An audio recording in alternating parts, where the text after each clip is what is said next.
guys.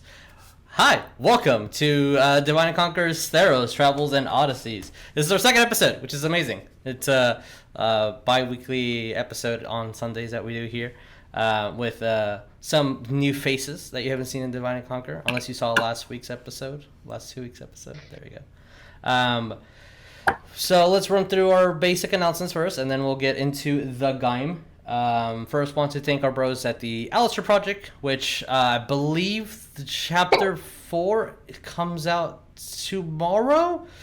I need to ask Vic, but for as little $1 a month, you can go down below and join their Patreon and their get a whole bunch of cool behind the scenes art. You get some amazing Discord. They have a show on Saturdays here, doing Plays and Doodles, which is freaking awesome. It's one of the best Discord communities I've ever seen because it's like the third community I've ever seen. So therefore, they're at the top. Their ratio is pretty high. Also, our friends at Talon and Claw, which make these cool... Look at that. Look at our little logo. They make these cool dice vaults. And they also have DM screens and trays and spell slot holders, dice, a whole bunch of other cool stuff. If you use the code Divine Conquer, which the info is down below, you get 10% off, which is dope as heck. And I want that spell slot holder so bad. It's pretty cool. And all this tangible merchandise, you can get some of our tangible merchandise, which, as per usual, they're all behind me. So here's a couple of stickers that we produced. The Black Dollar Murder is not one of the stickers we make. Life good for future drinks. Oh! That's a audio loop from someone. There we go. But Ja, does anyone have any announcements before we jump into our first official intros? No. Okay. No, I think I'm good. Are you good? Yeah. Do we know what we're gonna play next Sunday? I'm looking at Trent right now intensively for Magic Night. Nope. Is that set? Okay. Well then, no announcements then, until we figure that out. Just letting you know that. Become a rules advisor for Magic, so that way we can do a judge tower. That's my vote. But I will learn. Yeah. Then we'll have 2 rules advisors. Then I'm basically a rules advisor. Wow. Did you guys know that Ryan is basically a rules advisor? I really don't know what that means, but there you go. I've been playing Magic for like 10 years. That means he's almost a judge. Wow, you're almost a judge, dude.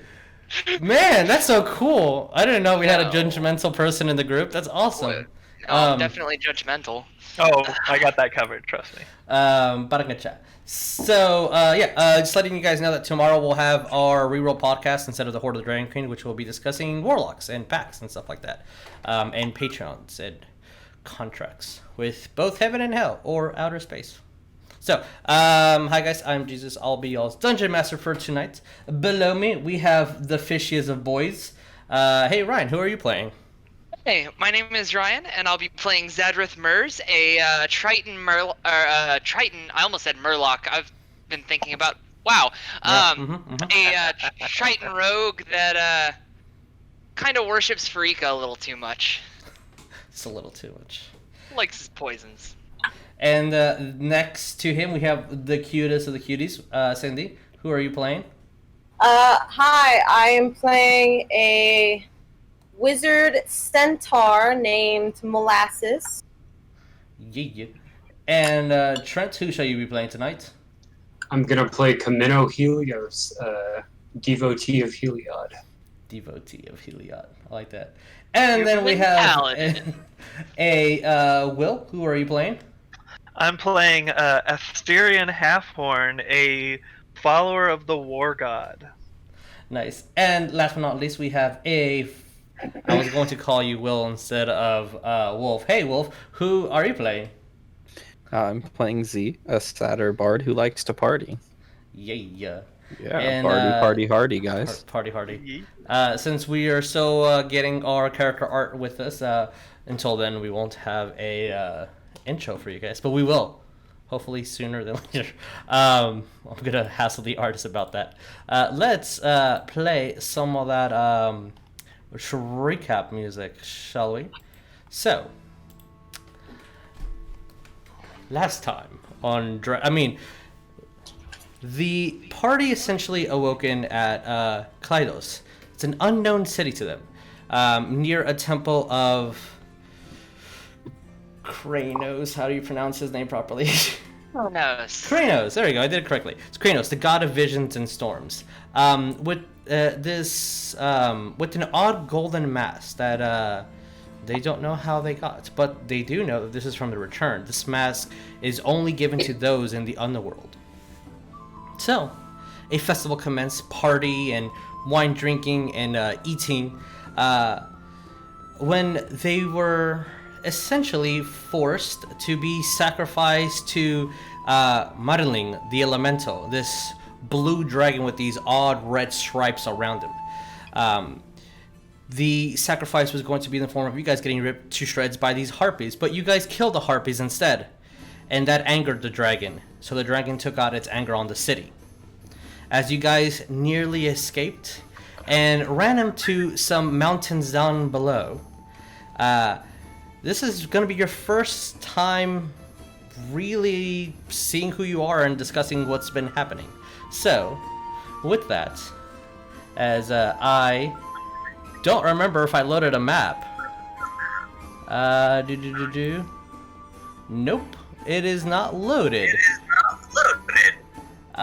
Hey, Cynthia, can you put headphones on, please? What? Headphones, because you're echoing. But I don't have a speaker or anything on. I was echoing on my part for a second. It's not anymore, but it was echoing. I Okay, think it's well, when I'm that's loud. Okay, so for that, and for me not having the map quite ready, I'll let you guys see the larger of the map. Yeah, we'll go there, and we'll change the sound a little bit. So, as you guys currently are in some mountains high above, looking at this city down below that looks, without a roll or anything, several miles away, several days away, apologies. As you're tired from running, and not really damaged all that much, taking your short rest if any of you wish to do so. As you're covered by a lot of the mountain range and still several hours to just reach the bottom. Off into distance, from far off trees and forest, you see more mountain ranges hiding almost anything. As you're looking at everything that you guys have, your weapons, your armor now attuned and worn, a random backpack that you guys got. The day is still hot, still pretty windy. You hear off animals into the distance. You see a large lake with a slight little waterfall cascading around, a tunnel, maybe some mine entrance inside part of this mountain range, farmland, a large city, and a large temple, maybe? Well, at least a large building made out of old stone in the middle of a thick forest that's kind of enclosed by the mountain range. So, what do you guys do? As, this city's still a couple days off, right? Yeah, it's the only thing that you see that is civilization. And judging by your guys' rations, you're going to need food or supplies soon. Sounds like we should head to the city. I think we should. Maybe we should do a little hunting, see if we can't gather some food, scraps and such. Keep us sustained so we're not getting there completely exhausted. Hunting. As I'll look to the Centaur and be like, "What? You never hunt before?" No. It's easy. You take an arrow like this. You take a bow like this. You point it at the thing, and then the thing dies. It's magical. How do you turn them into sandwiches? Are there any edible looking berries or anything around? you can roll me a survival. What is my Oh no, why did my character sheet close? Give me a second. Let's see. You know what? As, That's a 17. 17. Survival. As you're looking throughout the forest, you would know that up this high, probably not. But there would be something further down below. Maybe a couple hours trip further down, but you will find some edible stuff. And also with that, when your merfolk's friend was speaking of meat, the only thing that you guys would be able to hunt this high up would be some of the large mountain goats. Which is, even though it said large, it's not enough meat, especially for the Minotaur. How Or, long have we excuse been me, your walking Sayter for? friend. I would say at the moment, a little bit over an hour, just to get out of the way of the dragon. I'm just gonna turn back from the way we came and be like, I wonder what Harpy tastes like. Mm, probably gamey. That would have been an idea, though. I can eat grass and stuff, right? Your metabolism is a little bit more than just plain grass. Like, yes, that would in a pinch, but you need like a lot of food. Yeah, you would need to be chewing on that grass for hours and all day. Yeah, you need more grains and vegetation, and you can't eat meat. You're not an herbivore by nature.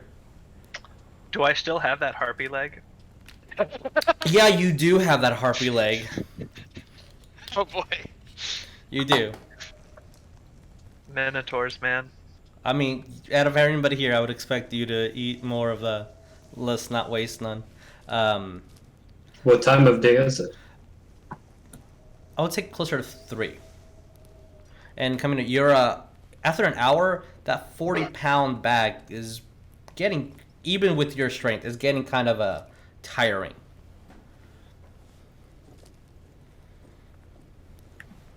When do we want to call it a day? Let's.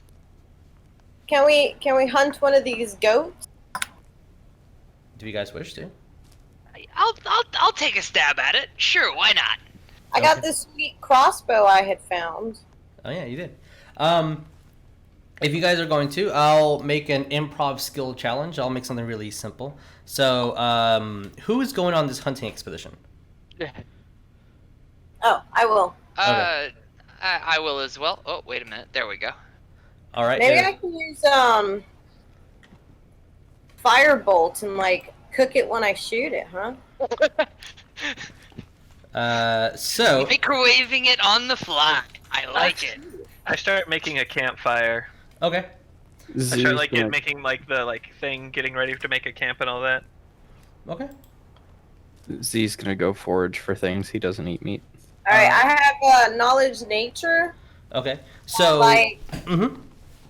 And I like look at its hoof prints and like taste the air and follow. What's it? Track a goat. So nature would be more to know what the goat is and to identify what it eats, where it would live. Survival would be specifically to track it. The knowledge of like a ranger versus the knowledge of somebody who just studies the animals in a safer environment. I got +2 to survive. Okay. I'll go with the Z, but I want to take off my armor first. Sure, you can. If you're going to be helping Z, Z, roll me a survival with advantage. Asterion, you're making fire is pretty simple. Do you?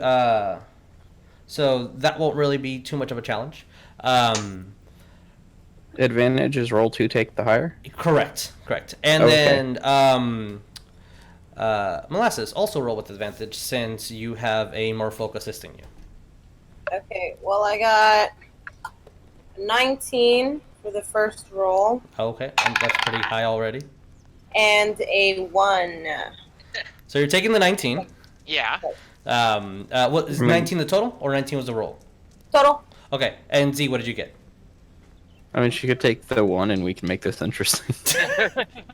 You- I got a nat 20, so it'd be a 24. And then my second one was a 3.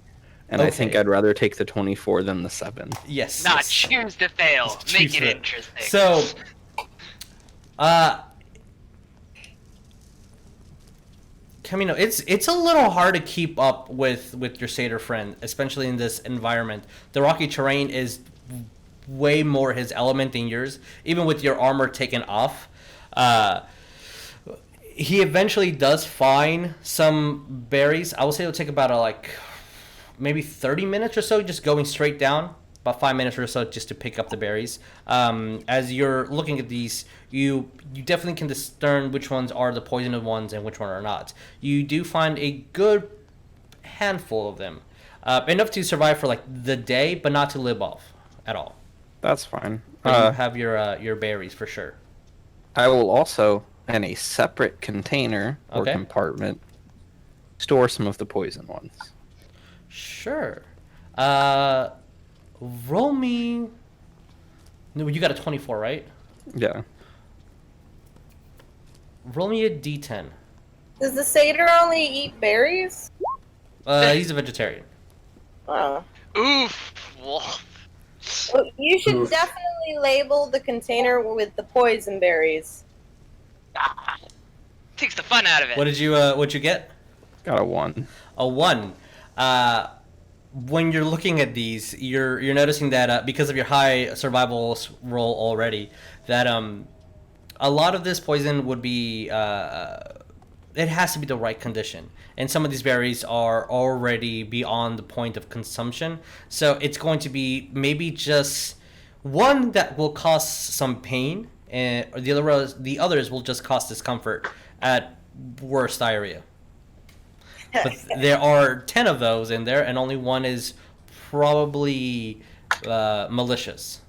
Sounds like vengeance berries. The discomfort is fine. Okay, you can take as many as you want. One of them is poisonous, and the other ones are just uncomfortable for anyone to digest. I'll just grab a handful. Okay, all right, write those on your sheet. And I'll say for the hunters, it will take you, already pre-rolled, 2 hours or so to come back with food. You do manage to see a medium-sized goat, just on the cusp of the edge of a cliff, just eating something all on its own. Pretty hard for you to get there without an athletics check, but you're within about 40 feet or so, and I need both of you guys to roll me stealth. Wait, are we looking up at the cliff and seeing this thing, or are we on the cliff with it? You are about 40 feet below it. 40 feet below it? You're technically still within the mountain range, and it's just a little bit above you at a really uncomfortable, almost flat angle by your standards, but goat worthy for its. So what did you get on stealth, Zadrith? That is a 26. Okay. Molasses, what did you get? I got a 9 total. 9 total. As you're stepping, your hooves step on a branch, and you see the goat just look up, and it's scouting. What do you guys do? Shoot him quick. I'll take a pot shot at him. Roll me to hit. Sure. Where's my bow? Plus to hit. It's a 5. Okay. That is a 14 to hit. 14 hits. Roll me damage. Sure. It is not considered a sneak attack because it notices something's happening. Ah, darn. Bow's 1d6 plus 3. That's 6 damage. 6 is definitely enough to kill a goat. As it looks up, and then just as you're trying to get a good angle at it, and it just jumps off with Molasses just with the not panic mode, but do it now or it will be gone. As you shoot, you hit and it just falls off further ahead than where you were, but at your same plane. As it takes you a bit to pretty tenderized. Get there, and you have a twitchy goat, and a couple seconds later, a dead goat. Nice. Alright, let's strap this bad boy to my back and saunter back to the campgrounds, huh? That's actually pretty convenient for you guys. I hope nothing ruptured while you did that. Yeah, you and me both. I will look to Molasses and be like, wait, I I didn't want to say the term pack mule, but thankfully you beat me to that. And nor should you. Acknowledged. And So, strap the goat on over and be like, all right. It's a lot heavier than you anticipated, especially now that it's dead. But I mean, with your size and strength, you can carry it. It's not just slightly uncomfortable here and there. Once in a while, Zadrith needs to like hold it so it doesn't fall off too much. Asterion, what have you been doing? It's going to be about an hour or so before half your party comes back, and then an additional hour for the rest of them. What have you been doing this whole time? First thing I've been doing was gathering wood for the fire. Okay. Which, just from scrub brush, I use my axe to like cut all that down and get some of the older stuff around. I have set about logs around the fire if there are logs. I don't know if there are logs. If not, I just find small rocks and I position them there. You're strong enough that small rocks tend to be normal size, big rocks for most people. Yeah, so I move those around the fire, enough for everybody, and I like set out like a fire ring, do that whole thing, because I know how Minotaurs are perceived, and so I gotta make up for that a little bit. These guys are at least honorable enough to fight with me in combat, so I gotta move things around, and I make it just really pretty. I set the leaves in just a way so that people can put their sleep on them and shit. I don't know. All right. As you're doing that, the fire starts. It's still loud outside, but soon there won't be. As Z and Chameno, you guys are getting closer to where camp, and you hear something large falling, like at campsite. You're about maybe 100 feet away or so. You don't quite see the camp yet. You see the stones and the cliffs behind. Underneath, you see the far off city. Few trees here and there, but thinner. This high up, they're not really anything to hide behind. The vegetation is pretty weak as well. But what do you guys do?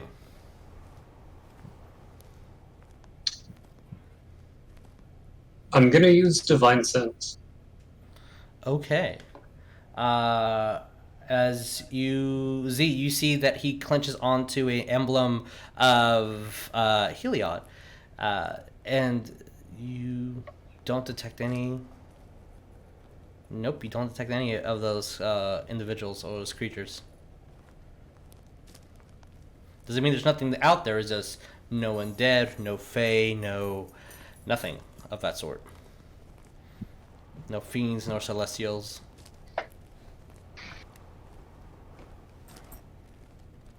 I'm gonna... I will say that there's a slight... You left your armor behind only, correct? But you still have your equipment? Correct. When you do that, there is a weak ping.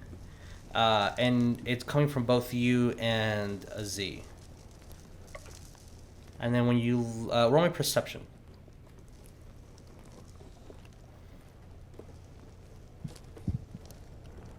8. You're not sure exactly where on him, but when you look on yourself at least, it's coming from your pack. And then when you look, it's coming specifically from your mask.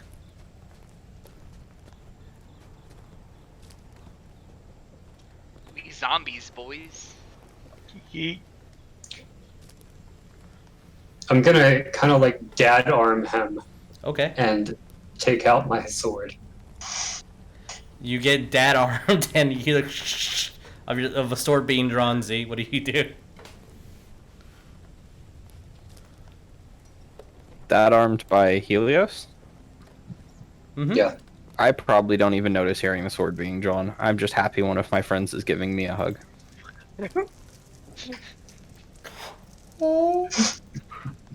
Okay. I hug you on occasion. No, I'm kidding.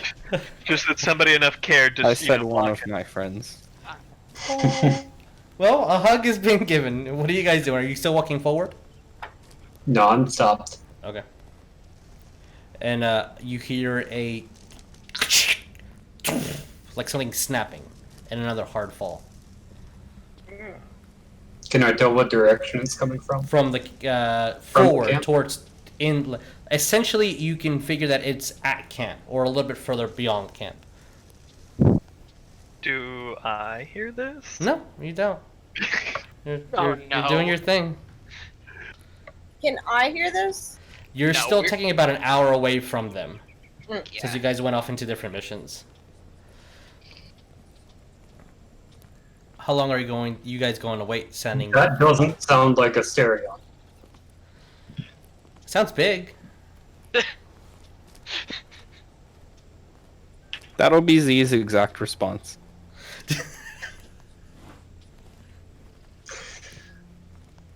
Asterion, roll me perception as well. Will I drop my cap? Ooh, that's not. That's. An 8. Oh, yep. You're busy chopping and doing your thing, and fire starting at the moment. I'll start advancing slowly toward where Okay. I think the sound is coming from. And as you do, you guys get closer and closer and closer. Asterion, you see your friend with the blade drawn, and then you all just see Asterion just drop a large stone, and you can deduce that that's the noise that you were hearing. You freaked me the fuck out, Asterion. These are some big rocks. Like, this is not the comfortable situation at all, but you have sitting arrangements, and your packs and everything that was left behind is arranged in different areas. Are we making this a permanent encampment? The current encampment. He like looks. I'm gonna like look around at my like work and just be like, a solid, defensible position around the fire. If I leave for another 3 days, will you build us all houses? I look around at the trees. How big are these trees? Not around me? big at all, to I be know. honest. You need more lumber for sure. Unless you like living in the ground with rocks, no.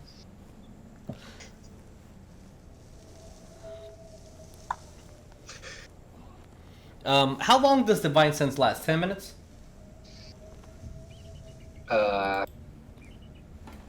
Until the end of my next turn. Oh, okay, then yeah, it's gone. I'm pretty sure it's just a pulse. A little radar blip. Yeah, it's like when Toph Earth senses something. Okay, so you guys have a little bit under an hour before the rest of the party gets there. Is there anything specific that you guys wanted to do? I start defeathering my harpy leg. When you do, the harpy leg is also covered with thick hide, like almost like really soft stone texture. The talons are as sharp as daggers, and there's a couple boils here and there, but you're doing a fairly good job. I like With the my paladins can make good weapons. I cut those off. Uh, I just like no. When I say cut those off, I mean I literally just at the foot. I cut that off and I throw that into a pot. Okay, yeah, that's a thing that's happening. As I'll say, Molasses and Zadrith, you guys approach as a leg gets cut off and thrown into a pot, and you all see the arrangement around with all the stuff that you left behind, I positioned didn't in a like certain. doing your feet, Asterion. I like what you've done with the place. The rock I'm supposed to sit at's almost twice me size. I'm being hyperbolic, but If there's a goodness. fight, you can hide behind it. Well, I guess I should give this dead goat to our Minotaur cook here, huh? Oh yeah, I've got tenderized meats, fresh off the cliff face. Do you have cooking tools, or do you have a mess kit by any chance, Asterion? Or anybody in the group? Did they take those tools? Let me check my. I have a mess kit. Okay, then please roll me. Survival. Sir, roll me your mess kit tool. So proficiency plus your wisdom. So essentially, it would be survival, but you're using your tools versus the knowledge you had. Okay, 1 second, but you've asked a lot there. +2 plus 2, so yeah, so +4. Yeah, Yeah, we're fine. same thing as survival, but you're using your tools. 14. 14. It's gonna take a bit, but It's a whole go. by nightfall you'll have dinner for sure. Z already has dinner that he can use, but the rest of you guys that will partake in the meat definitely have. And you guys did eat a bit at the party, but Quick question. yes. Can I speed it up if I'm strong enough to kind of do that thing like they do with smaller animals where they just rip it out like they did in Red Dead? I'll say that because of the size of the goat and how much stuff in it, sure. It's sped up for the cooking can't be sped up, but you preparing the meat in of itself is sped up. Taking out all the excess things that don't need to be there, collecting it wherever you want to collect it, so not attracting anything that unwanted by the smell or the flies that will definitely be attracted soon. Skinning it, cutting up the specific pieces of meat in the right ways, and your soup, if I'm not mistaken. Yeah, well, actually there's 2 pots there, bud. There's the cooking pot and the Harpy the pot? other the harpy pot. I throw the skull in the harpy pot. Okay. With the horns and all that, because that's the keep pot. And then there's the cooking pot where I throw all the good bits of the goat and the harpy. Sure. I'll say that maybe about 30 minutes or so before sunset, you'll have dinner. It's a lovely stew. As because you do have cooking a mess kit, you are able to have not the best of spices, but you have something to at least give it a bit of flavor here and there. Can I search for some rosemary? Dry mountainous climate like this, bound to be some rosemary. Yeah, roll me nature.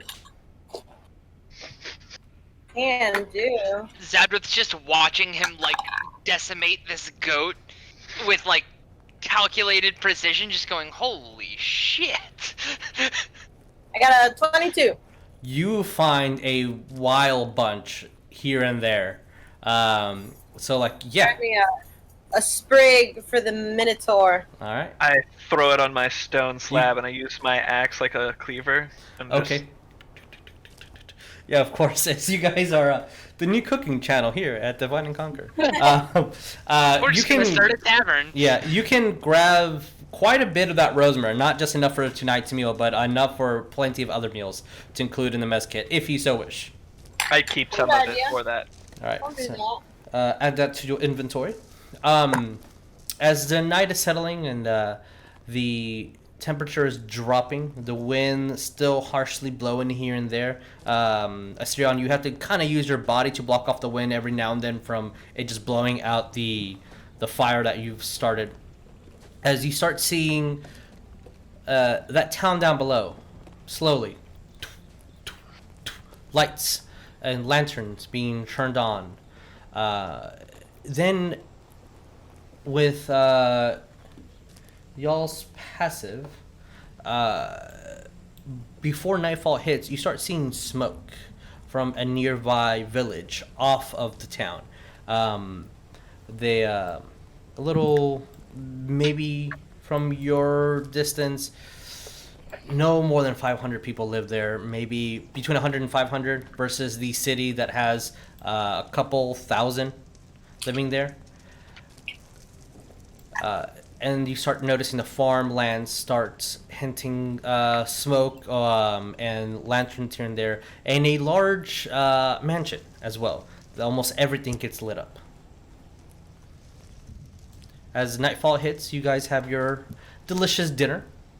Anything that you guys would like to do or discuss beforehand? Tell ghost stories. While we're around the fire, I'm gonna take out the ruined metal cylinder from that backpack. Okay. Yeah. It has 3 different emblems on it. Is anyone trained in Arcana? Where would I see that? I feel like Your I skills. I am If not. if you just have Arcana bubbled in your D&D Yeah, I Beyond got I do. +5 to Okay. Arcana. Okay, then you both can read these symbols. They're not, as long as you're trained within the arts, you are able to read them. Or if anyone knows Draconic, you can also kind of read these symbols. It's a bit fuzzy and shaped weird, but you can make it out.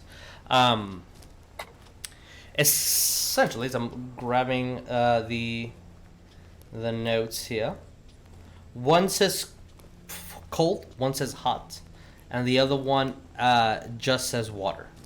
It's What is it again? Sorry. alchemic symbol for heat, cold, and water. No, but like, what are these arcane symbols? They're you on know? this cylinder that when Chameno, when you grab it, that is the entire weight of the bag. That the bag has more things in it. And did you write them down or you have? I did. Okay, you did. Okay, so that's ounces and pounds here and there, but the full bulk, almost 40 pounds itself, is the cylinder. Okay.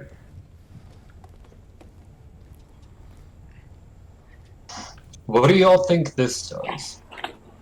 And you see that the cylinder does have a twist at the end, almost kind of like a thermos, but it's about a foot in length, and again, it's steel with these arcane glyphs on it that looks like it probably has hints of magic. You don't think it's too powerful, but it has something in it.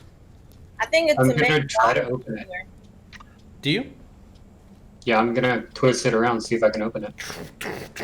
And as soon as you open it, you see that the 3 emblems glow slightly, and inside is water. I'm gonna see if I can like press the hot. As soon as you do, you immediately, within seconds, the water starts to boil. Cool. That'll come in handy. And you see it's just bubbling. Anyone have coffee? That is a very good way to use this magical device. Can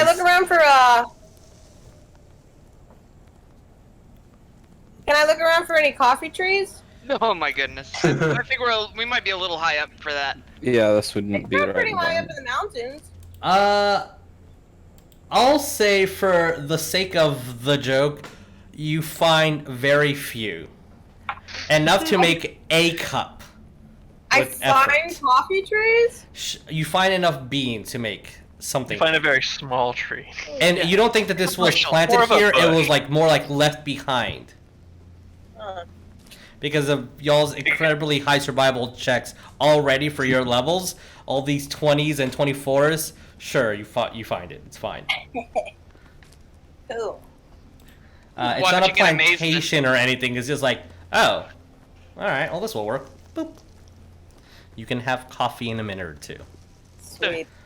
As you guys are sitting there and eating, the thoughts of those voices that came to y'all's head, that one word, as you guys all but Asterion still have your golden mask, and this uneasy sensation kind of rolls around as you guys are finishing your meal.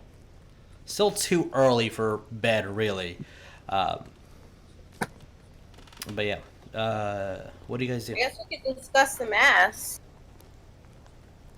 Zadrith will look to his compatriots, as fresh compatriots as they are, and say,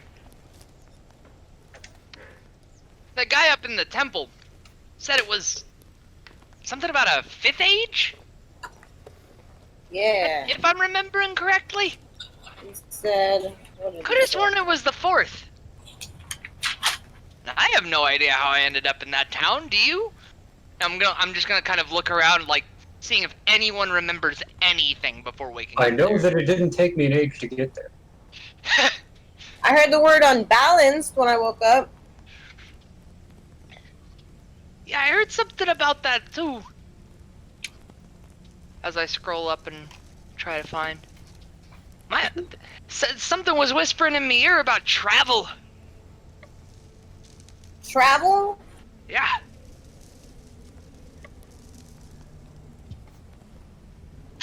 I stop sharpening my axe and I look up and I say, I heard the words Odyssey. I heard adventure.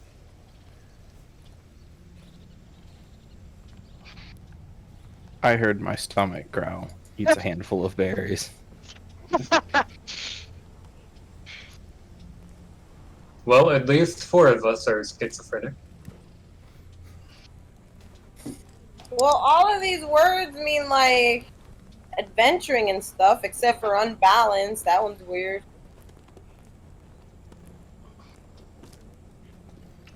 Who has their mask out? Me, I'm looking at it. Okay, roll me an investigation, please. What? Investigation.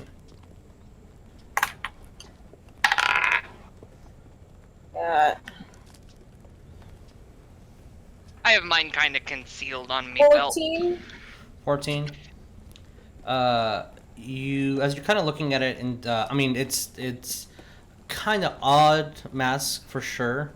It seems to fit your face, as you're kind of deducing that maybe the rest of them also fit the individual's faces.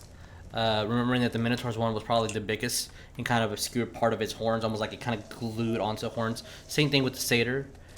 You see that at the edge of both your masks kind of has a slit inside, almost like something can be pressed inward, but you don't know what. Can I put the mask on my face? Sure, it's a perfect fit. Hmm. You can see and everything through the mask. It's not completely blinding or anything. It's almost balanced in a way that doesn't have any straps or anything, and it just stays to your face. Unless you look down, it will fall off, but it's very form-fitted to you.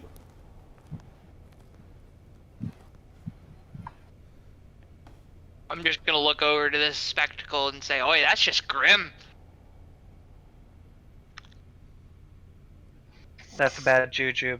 Don't like it. Can I run a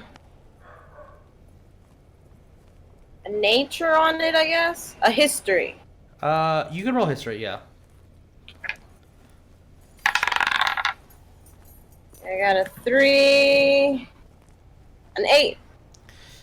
The only thing you know is that these golden masks are given to those that have traveled to the underworld. Oh, shit. And the only way to travel there is by very powerful magic or to be dead. Okay, well, I tell the rest of the group. Like, so what do y'all think, guys? Are we dead or are we super crazy powerful? I do recall one of you guys rolling on, I believe, a history on the mask as well last time. The returned, when they come back, they are gray-skinned. None of you are gray-skinned. Hmm. I'll look down and be like, "Oh, I'm a little green, but I don't think I match quite the right complexion for this." I'm gonna take mine out of my pack and scratch it in an attempt to see if it is pure gold all the way through. Sure. As you do, roll me a strength. Thank you. Just D20 plus your strength modifier. 18. As, I mean, you start... Doesn't break through or cut. And you try your damnedest with your dagger and or knife, and like, it gets to a point that everyone sees you because your armor's off, your muscles flex and everything, and you're trying hard to just make a dink or a scratch on it, and it doesn't. This is no gold I've seen before. Well, gold melts easily. Do you want to try and melt one of the masks? We can try. I'll hand my mask over. I'll just kind of look around and be like, I don't see a forge, do y'all? You don't need a forge to melt gold. If it's pure gold. Do you hand your mask to the Sayter? The Centaur? Yeah. Alright. As you grab your mask, you see that Molasses, as you grab his mask, it starts vibrating in your hand. Oh, weird. Like a good vibrating or like an intense vibrating? An intense. And then, where's your mask, by the way? In my other hand. Roll me dexterity really fast. Uh-oh. That's 7 plus 2. All right, so 9. As it kind of pinches your finger, not enough to do anything, but like a bit of blood kind of like falls off, like God.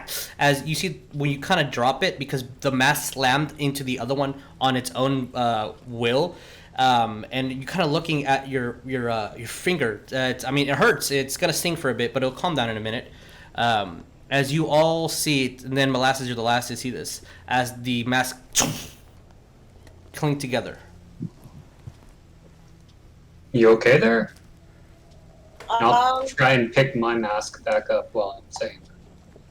As you grab your mask, you feel it, and then almost like it unhooks itself, and then you can grab it. Weird. As, These are some kind of magic. Molasses, now you're noticing those weird, on the side, the little insertions that, it looks like these masks clip together. I get the feeling I shouldn't have left mine up there now. Yeah, let's clip these all together. See what happens. I'm gonna look around and be like, that's an interesting mechanism. And I'll look to all y'all in turn and be like, could be good in a pinch. As you guys all place your masks together. I am withholding mine. Then Yeah, never I'm mind. withholding mine. Never mind. Then nothing happens. So, what do you guys do for the rest of the evening with the fun activities at hand? I sit on a rock and play one of many instruments. Probably many instruments at some point. As you'll see a orchestra essentially be performed in front of you with some dancing little rat bros. Just kind of just moving around. I make sure all my armor fits. All my weapons are sharp and like everything's ready to go. Everything's good. Do I know any of the songs? You probably recognize a few of them. Roll me performance, Z. Does Chameno Helios like to party? I think we've all been to our fair share of parties.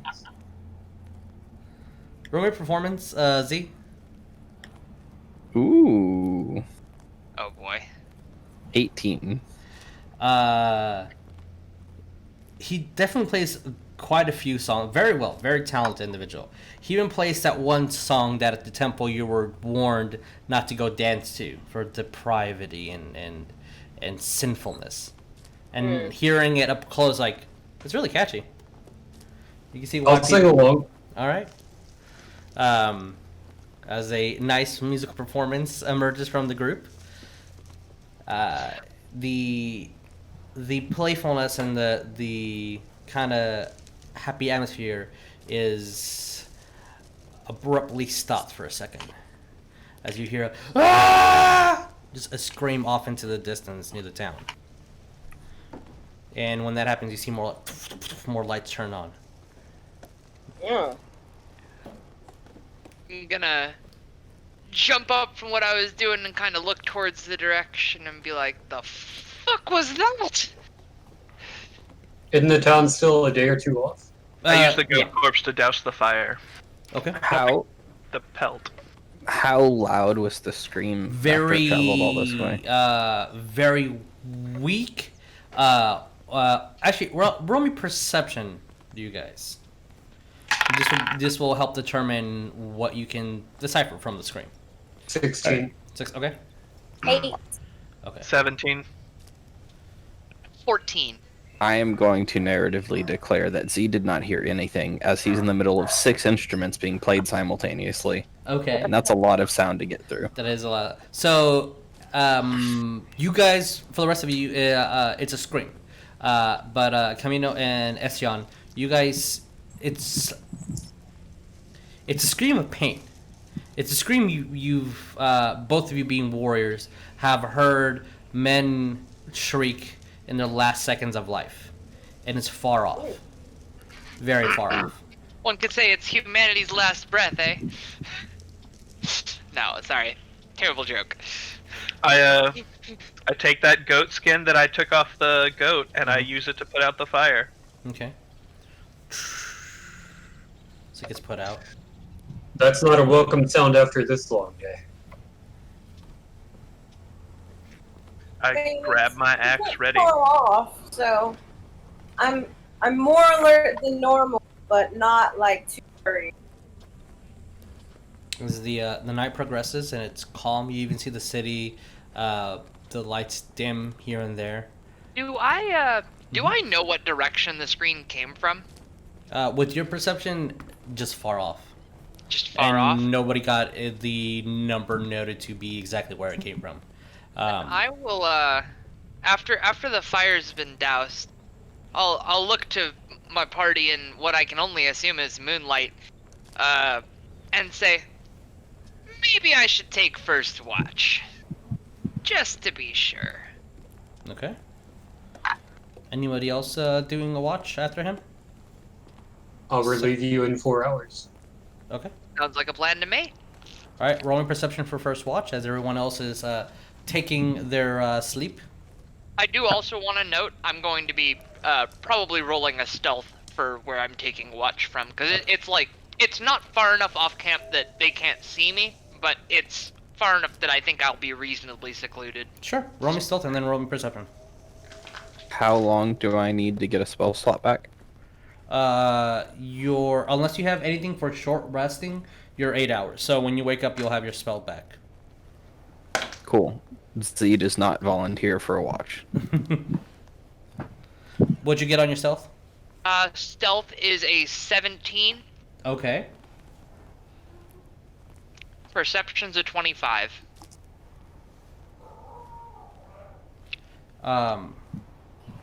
As you don't see anything troublesome. You see the camp down below. You see the city down below. You see the warm glows. You hear very, very, very faint tavern music or someone playing something in the distance. And your stealth is actually enough that you even see a predator, kind of an owl, just grab onto a branch a little bit above you, not noticing you. Until, unless you want it to notice you. And then it just flies off. As your night goes on, well, what's about,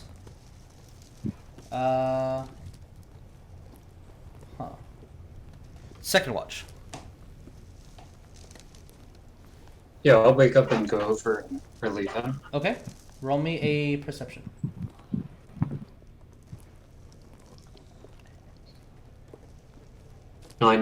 Nine. As you don't really notice anything either, and you think it's in a good way. So nothing's really happening. Nothing's really approaching or anything. I will say I would like Chameno, roll me a d6.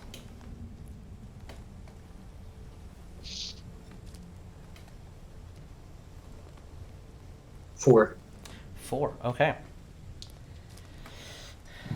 As you don't really notice much or anything until you hear it just run off into the distance, something. And kind of doesn't startle you or anything.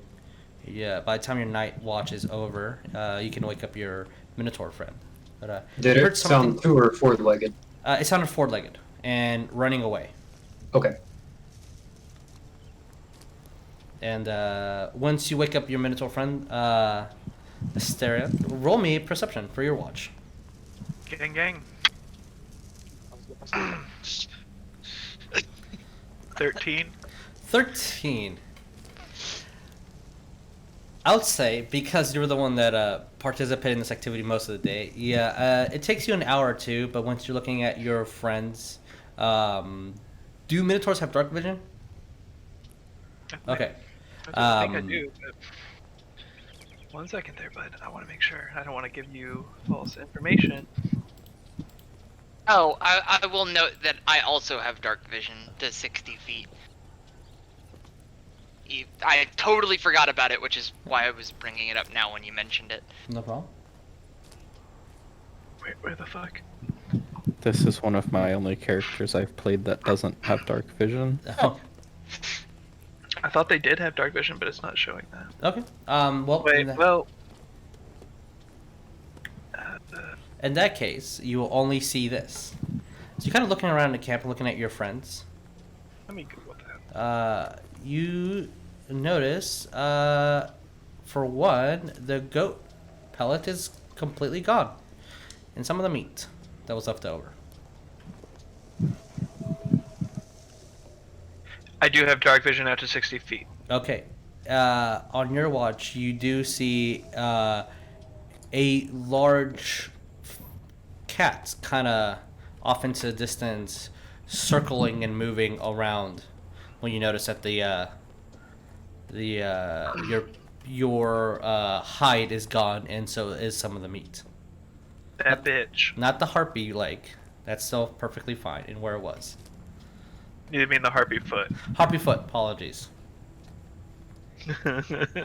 And you're pretty sure that whatever that cat is took some free food for the night, and it's patrolling. But as the hour goes by, the next hour goes by.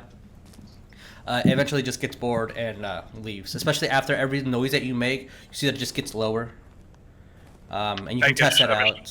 And you're like, bitch, I fucking see you.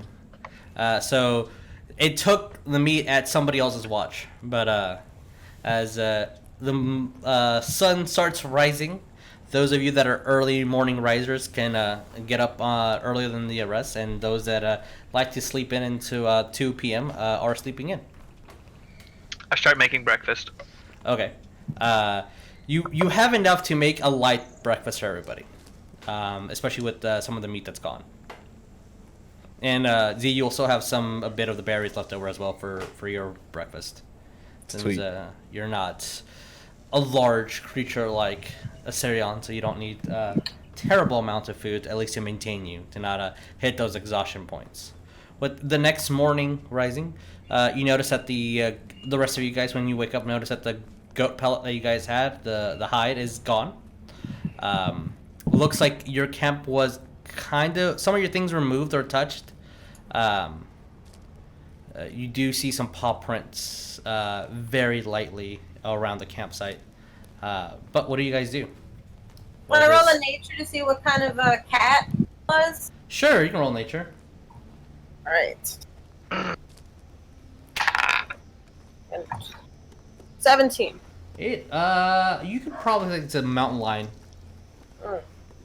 Especially those are one of the funner things in Greece. So mountain lion it would be. Hopefully not of the fleece mane variety. We're lucky it didn't get the fish. I'd look over at Zadrith. Sorry. I'm just gonna roll over and be like, fish your friends, not food.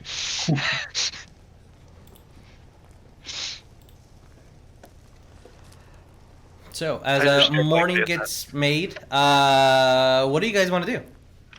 You heard a scream down below. You have a city that's also down below, a few hours away, maybe days away.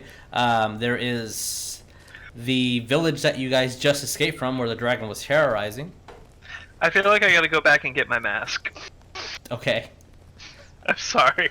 That's fine. Like if I could retroactively go back and pick that up, I would, but I didn't. So we're gonna go get back and get that. Oh, roll me a survival check, if you will. Dirty 20. Okay. I'll say that who is joining him on this expedition to retrieve his mask? Zero. I can go. Okay. Uh, Do you guys want to stay behind, or are you following? I think I'm going to stay behind. Zadrith will also kind of just chill at the camp and be like, "Hey, we'll hold down the fort for you." All right. So, Molasses, Asterion, and Z, as you guys head up the mountainside, it takes you about to get up there with at the safe path. It will take you a couple hours. I'll say that 3 or so, since you're familiar with the area and the 20 that you rolled. Going around, moving into the actual direct path to it, the stairs leading up. As you guys approach the city, you see carnage. You see dead everywhere. You see blood. You see people ripped to shreds. You see people burnt completely. You see villages demolished. I'm gonna stay low. Okay. Guess we left at a good time, huh? I nod. And since you guys woke up near the stairs, you see your mask completely where it was near the stairs, where you first awoken. I retrieve it and head back. Okay. For as you do, you guys aren't going to explore anything around. Perfectly fine. It's eerie and quiet and. I guess we'll do a perception check. Sure, rolling perception. And I got my perception at. Hang on. I got a 5. A 5. Whoop! Something destroyed and fucked up this town. All right. Insightful. Yeah, unfortunately with the 5, yeah. As it'll take you guys 6 hours to get back or so. 5 with the. Can I do Why a does it perception? take longer to get Yeah. back? Alright, Total. Sorry, total. Yeah, Oh. roll perception. 18, so that's 20. 20. Okay, on that case, bam, you do notice a lot of streak marks, almost like burnt into the concrete, into the cobblestone. You see a lot of buildings also like that, and scorch marks here and there. You're noticing that whatever this dragon was, definitely left some like long lines of some sort of breath weapon. You don't think it is fire, for a lot of things aren't actually caught on fire, but it at least something that is heat and impressively long in length versus like cone wise or circular. You see a lot of those marks above as well, almost like the dragon just blew something and just scattered. You are seeing houses that look like they have been ransacked, and you think that more is like people just left in a hurry. And from the look of this village, not many escaped alive. But here and there, you see some footprints leaving off into the valleys down below. And like no weapons? No weapons, no. And it doesn't look like there's people still around? No They people. didn't even fight it. Okay, let's take a minute and just look around in some of these buildings real quick and see if there's anything that might be valuable. Roll roll me investigation, you guys. Whoever is peeking into houses. I will stay in the street, but weapons ready. That's a 16. Okay. Yeah, I'm gonna stay in the street too. Like whatever killed everybody might come back, which I believe. I mean, was it's the dragon that we knew about, yeah. and we would probably hear him before we saw him. Roll me perception, both of you guys that are scouting in the streets, and see how many houses are you going to be looking into. Whatever I can before they make me leave. I'm just looking for valuables. I got a 4. Okay. 19, but I'm outside the house that Z's Okay. in. I want to Or- stay near him. Or even just something particularly interesting if something jumps out. Okay. You see some urns that look, at least that they're worth some value in this house. You see some pots that are pretty fairly nice made. You start looking. You do find a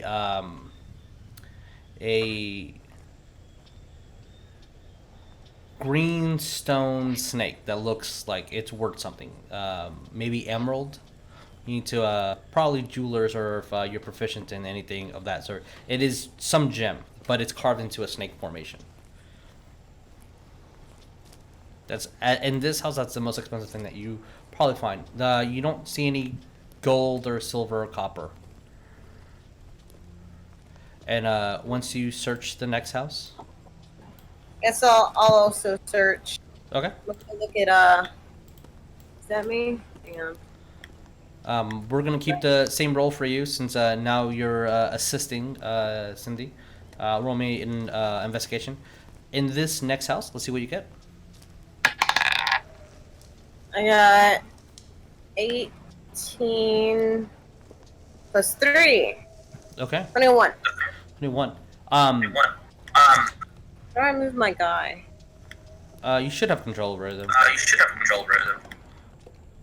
I hear I want to an look echo in again. this house. Wait, I'm testing out something. Okay, I don't know. I was hearing an echo before from someone, but okay, there we go. As you guys are looking, so you're splitting houses then? Yeah, I'm looking in that house. Okay. 21. Just letting you know, I'm not gonna have you guys roll a investigation per each house. It'll just be a general thing. But we're trying to see how many houses we can get. It's been maybe about 30 or 40 minutes, Asterion, as Molasses, as you're looking through that home, you find left behind maybe about 5 copper, and you also find a very ornate silver dagger. But everything else looks pretty mundane. There's a lot of scripture for the storm god. And Z, in this other house that you find, I will say you find 4 copper. But nothing of value. This house looks like they took everything that they could and ran. And as you keep looking through houses, an hour passes by. You guys gonna keep searching? I don't know. We should probably go back and get back to the campsite before nightfall. What were so there's the temple, but what are there any other buildings that aren't houses? Other than the temple, no. You see that a lot of when you start looking, since you're specifically inside these houses now, everything's very communal. You don't see any markets, you don't see anything of that sort, but you see a lot of outdoor activities where it looks like maybe people cooked or made meals inside their own homes and presented them outside. You don't even see a real, in most of these homes, dining area for people to sit down. Everything here is very close-knit together. All right. You see the water well. You do find some food here and there as well, if you guys would like to grab that, which might be important. Yeah, let's I go. definitely grab food. I would say that together you guys can grab, I would say 10 days worth of rations. Nice. Before we leave, I'm gonna check the temple for valuables. Okay. Once you check, and just noting, because 2 people are writing it, it's not 10 days per person, it's 10 days in general. Yeah, So- just what I wrote. Okay. Or 10 days worth of rations. Or once again, or just interesting. It doesn't necessarily have to be super valuable. Once you look in the temple, the only thing that is worth interest would be the hole that you guys fell through.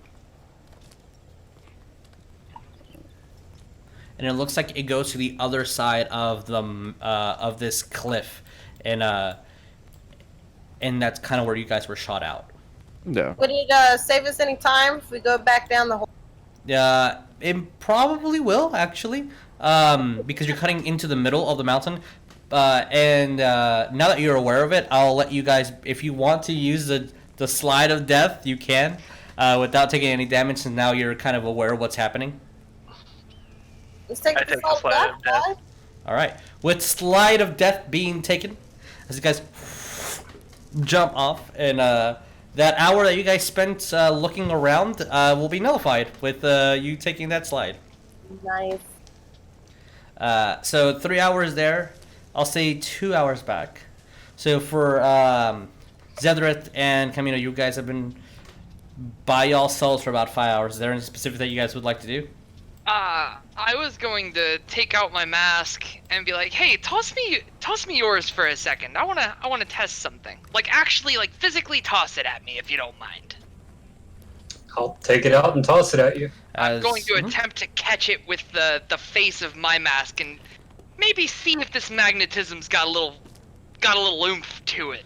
As you do so, and you see that the mask, it looks like it's about to be caught from the far top end, and the mask, the Helios' mask, kind of rotates to the bottom and clinks onto yours, and enough to like make your hand move further back, but not anything severe. Magnets, how do they work? I'm just gonna look at it and be like, I wonder if I could crush a man's skull with this. A pinched molasses. And then I'll point it back out to him and be like, I don't want to touch yours, bad juju and all that, but here, take yours back. I just wanted to I'll see how peel that. it off. And you notice that you can't remove his from your mask. Oh, I didn't even try. Okay. I But just you pointed it back when at him. Chameno, when you grab your mask, it's easy just to come off. And also for the sake of story and expediency, you guys all meet up together. The group has a couple of copper amongst themselves that they have not mentioned. Food for sure, and you have your mask back. As they arrive, I'll just look to him and be like, so how are the lovely storm folk? Did they try to sacrifice you to their god again? Nah, dead. Dead? They left us a gift. Left us a gift? What gift was that? Zeal pull out the snake and do little like.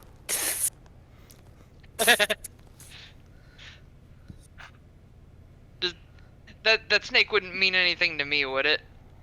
I don't know. I don't know if it might be like an idol of Farika or something. It doesn't look like it would be. It just looks like it's It's just a gems fancy, to be cut up fancy into a emeraldish snake. Yeah. snake. Okay. Yeah. If anyone does have jeweler's kit, you can use that to identify the worth of the, or if nobody's a dwarf because they don't exist in this world, so that would be the only thing you guys could have, a jeweler's kit. Dwarves are a myth. Dwarves are a myth. Yeah, I tell the others we did find 10 days of rations. Wait, you found 10 days of rations? Yeah. Yeah. So no going hungry for a while for us. Yeah, 2 days by my count, and just like look around and just make sure I've got the count right. Yeah. If you guys eat this you'll be fine. You'll be fine for today since you guys had a breakfast and a dinner last night. If you want to like maximize the conservatism of your rations. Quick Well- question. Mm-hmm. Was my bone pot like rendering all day? Yeah, no one put it out, I think, right? Yeah, so yeah. Okay. Cool. Still there? I go check that. It's probably prepared and ready. Okay, cool. I dump out my pot using the edge of my axe. Okay. So water spills over. You have your bones. It's not really water. It's more of a soup at this point. Okay, well, you soup. There you go. Couldn't we have Sweet. eaten that soup? No, Has the harpy foot in it. that Is Humpy poisonous? no, it had the harpy foot and the goat head in it, and you don't usually want to eat like the stuff that you use to render all the stuff off the bone. As much as I'd like to eat harpy foot pus soup, I think I'll pass. Yeah, I'll also pass on the nastier bits of the thing we already shot at. Anyways, Yeah, Molasses, you probably think eating harpy would be kinda hard to digest like eating human flesh. It's just not good for your body. I don't want to give it another try at killing me. Except for the Minotaurs. They Maybe if I have a was stronger starving. stomach. I kept the leg as jerky. Okay. You have I won't. jerky leg. I have harpy jerky. There you go. Write that on your sheet, please. So, with you guys just prepared, so a little too early for break. What do you guys want to do? Well, as lovely as this camp is, I think that we should head into town. I'll look over and be like, "Oi, son laddie, yeah, about what time you think it is?" I see you looking up About 1 or so. occasionally. All right. If y'all want to leave in the middle of the day, sure, that's fine. Yeah, I'm Well, I fine mean, what else with are we gonna do? This is a Ren Fest. it. Fair. So, as the party packs up, takes their jerky and rations and their haul for the city. Again, it'll take you. Actually, who wants to lead this expedition? I thought we were just like all kind of ambling down. Yeah, but for the purposes of checks, who wants to lead the expedition? Z has determined that this group is helpless without him, Of course, and will of take course. point. Of course. So Z, roll me a survival. If anyone is helping him, roll with advantage. I'll be kind of moving a little quiet towards the back. Okay. I'll roll help stealth. him. All right. I'm gonna be big, so I'm gonna also be going towards the back of the line, Okay. like a little bit slower too. Okay. You'll be a couple of feet behind and whatnot. Zadrith, You what did you said- get on? Yes, survival with advantage, and then Zadrith, roll me stealth. Ooh. And this will Okay. determine the next few days. Survival with advantage would Mm-hmm. be a 17. 17. Okay. Delta 12. 12. As you're pretty quiet, you're keeping up speed with Molasses just to for stealth. You're not that high of a rogue yet that you can move at normal speed with stealth. And with the 17 on survival, you guys will make it in the next 3 days. So since you already had a day of, if you guys rolled pretty bad things could have happened. Since you now are aware that there is at least predators over here that are not scared of messing around with campsites. In the next 3 days or so, you arrived kind of late morning into this city.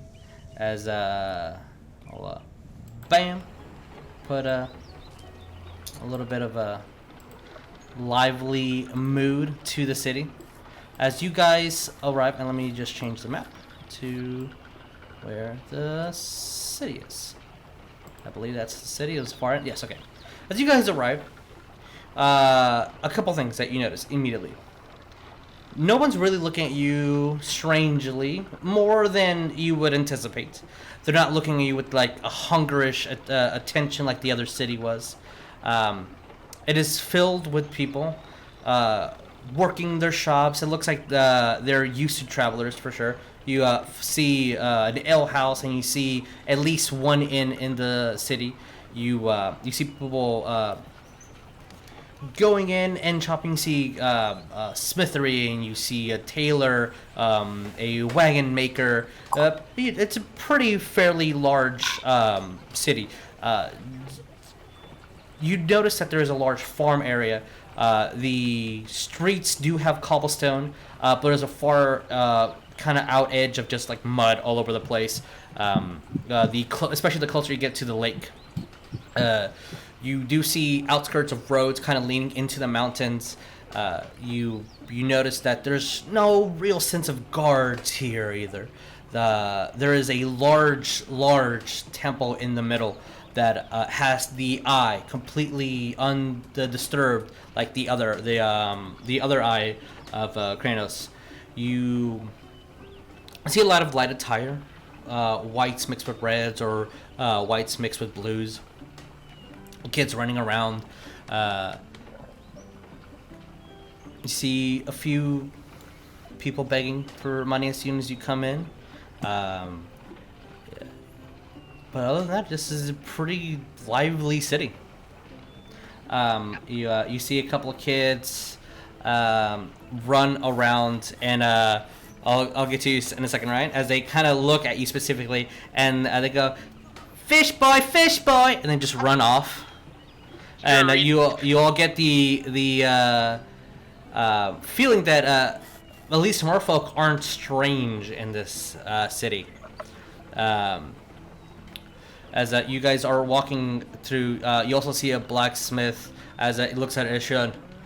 If you need a job, I have one. As he kind of walks off, as you guys walk off into wherever you would like to be. Yes, Zadrith.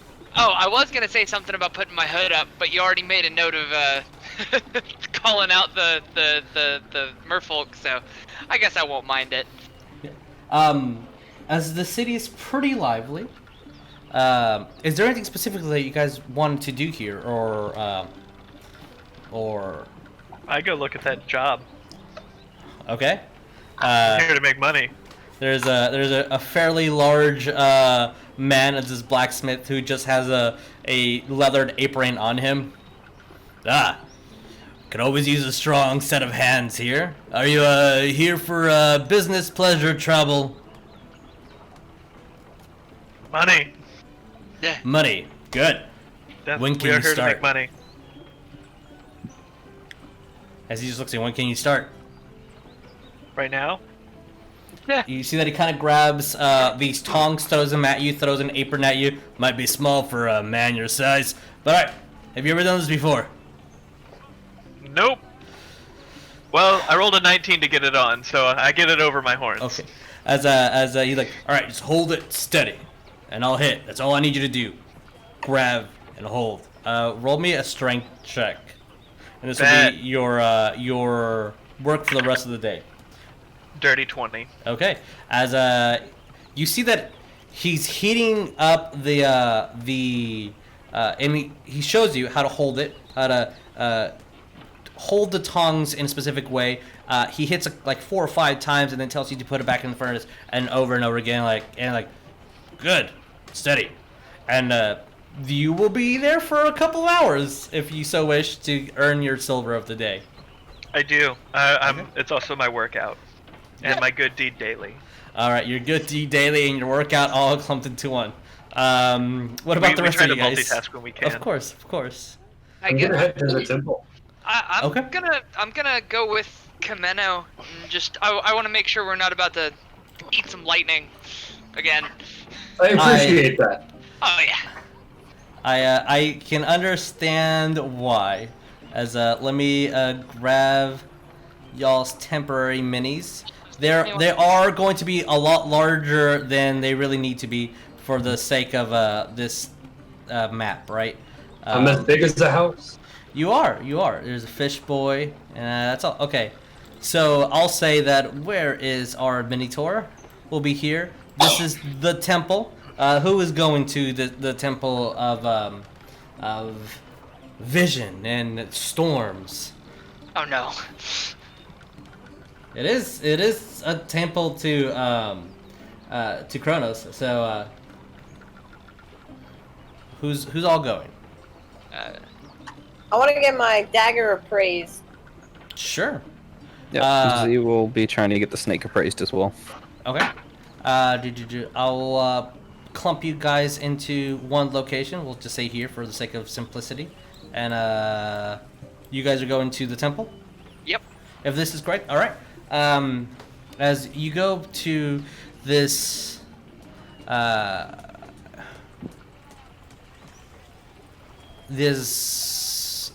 I'll say that it's a fairly uptight woman that has her hair completely scrunched back so tight that it might give people headaches. And as you guys are walking by, you see this old man look at you. Hey, she's good. She's not really the best, but okay. Oh, have you seen my brother? Have you? He's just an old beggar man. Sounds like a side quest. I'll ask what his brother looks like. Hey, he looks like me, but I don't actually have a twin brother. So that's why I'm looking for him. Have you seen him? Huh? No. Oh, I saw someone that looks like you, and I will just point in a direction. Oh, good gracious! And he starts running in that direction. As the old man runs, where are you pointing? You can like highlight on the map if you like. If you hold and click. This way. All right. Yes, he's starting to run up to the arch edge. Hey, you young missus, like your beard. Nah, leaves. As you guys kind of come in, your Centaur body is not really the best to fit through this door, but you kind of wedge your head inward and kind of come out, and you see the woman just like, interesting. How can I help you? Yeah, I want to get this here dagger appraised. It's ornate. She looks at it. That'll be a silver. A silver to appraise it? Mm-hmm. What? It's highway robbery. What if it's not even worth a silver? Then you will Don't you never have, know if like- it's worth a silver or not if you don't get it appraised. I don't just give off my work free for any Okay, well, do willing you navy need person. any services done for you?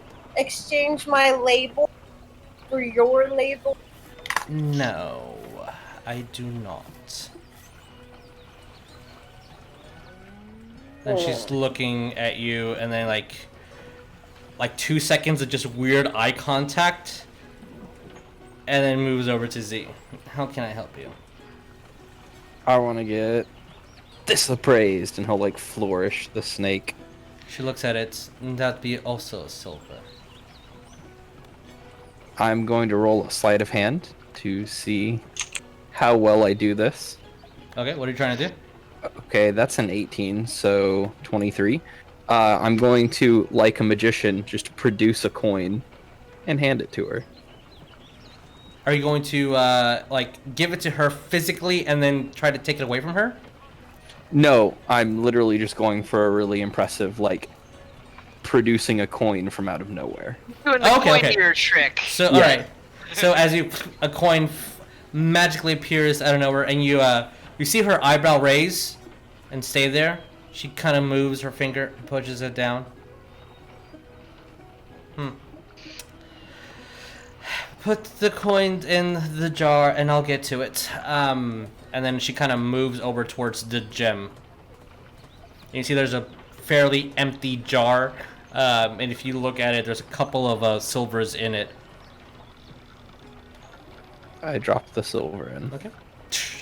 As it looks like she was waiting for the clink, and then when she does, she like grabs it, puts it on her belt, goes, looks at it, smells it, kind of goes underneath her desk, and you don't see the snake for a second, and then it comes back out.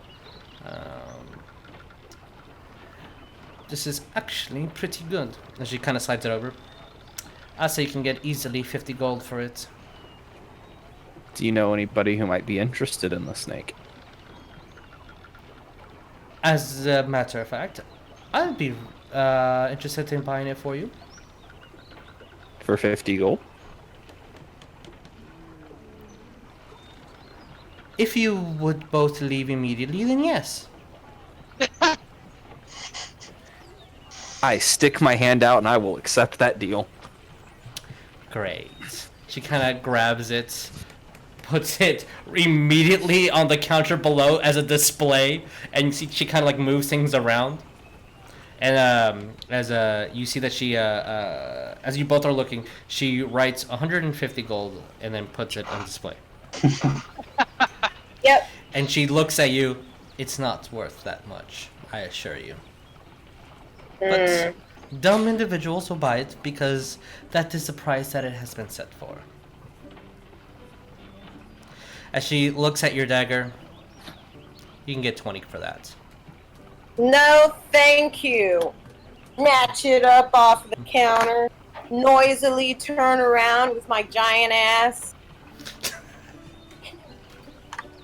as you do so.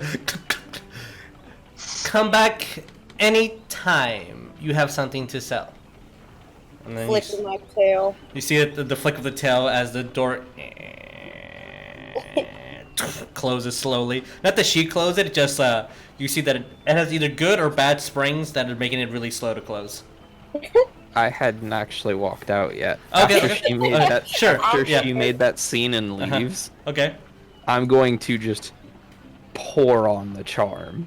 Sure. Look at her and just go, I've got a centaur I'll sell you. Oh no! Is he trying to sell me? She looks very then- intrigued. I'll like give her a wink and walk off. Like half joking, but only half. As she looks at you, not quite sure of how to make of this. We can talk later when the sun has set. Oh lord. I'll be back. She like you see that she's confused but intrigued. As you both walk out, the temple. It's large. A lot of signs of reds and blues here. You see thunderstorms leaning from a person sitting down the stained glass, praying to like the same person, kind of moving along. As the clouds get darker and darker in the center, and then lighter and lighter in the end, and by the end of it, you see the person getting drenched in water, but at the end has an eye over his head. As you're getting the impression that it's like, oh, through pain and learning of the storm, it enlightened itself. As you see, there's no real sermon happening now, but there are people here and there, and they start kind of looking at you, especially you, Chameno, and they are whispering in the far corners, and you see people actually move their benches over to sit away from you. I You am ever look just- for anyone that looks like a priest? Growing perception. I'm going to separate slightly from Chameno, walk Okay. to the dead center of the room where I remember the pitfall from the other Okay. temple, and I'm just gonna test it with my Of kind course. of webbed foot just to be sure. Yeah, it's solid stone. Okay. It's solid stone. Dirty 20. Dirty 20? Exasperated sigh of relief.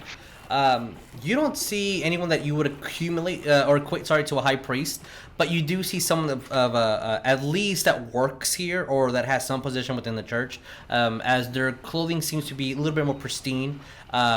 You notice that their feet aren't muddy, they have sandals, they're not. His hands are pretty light, and he's not a worker for of any means, but people, when they look at this individual, they kind of bow. He looks young. Maybe in his like early 20s. He doesn't give that presence of like anything other than just somebody again who works here. And that individual has not given you the time nor day. I will walk up to him and ask, "Are you a worshiper of Caramel?"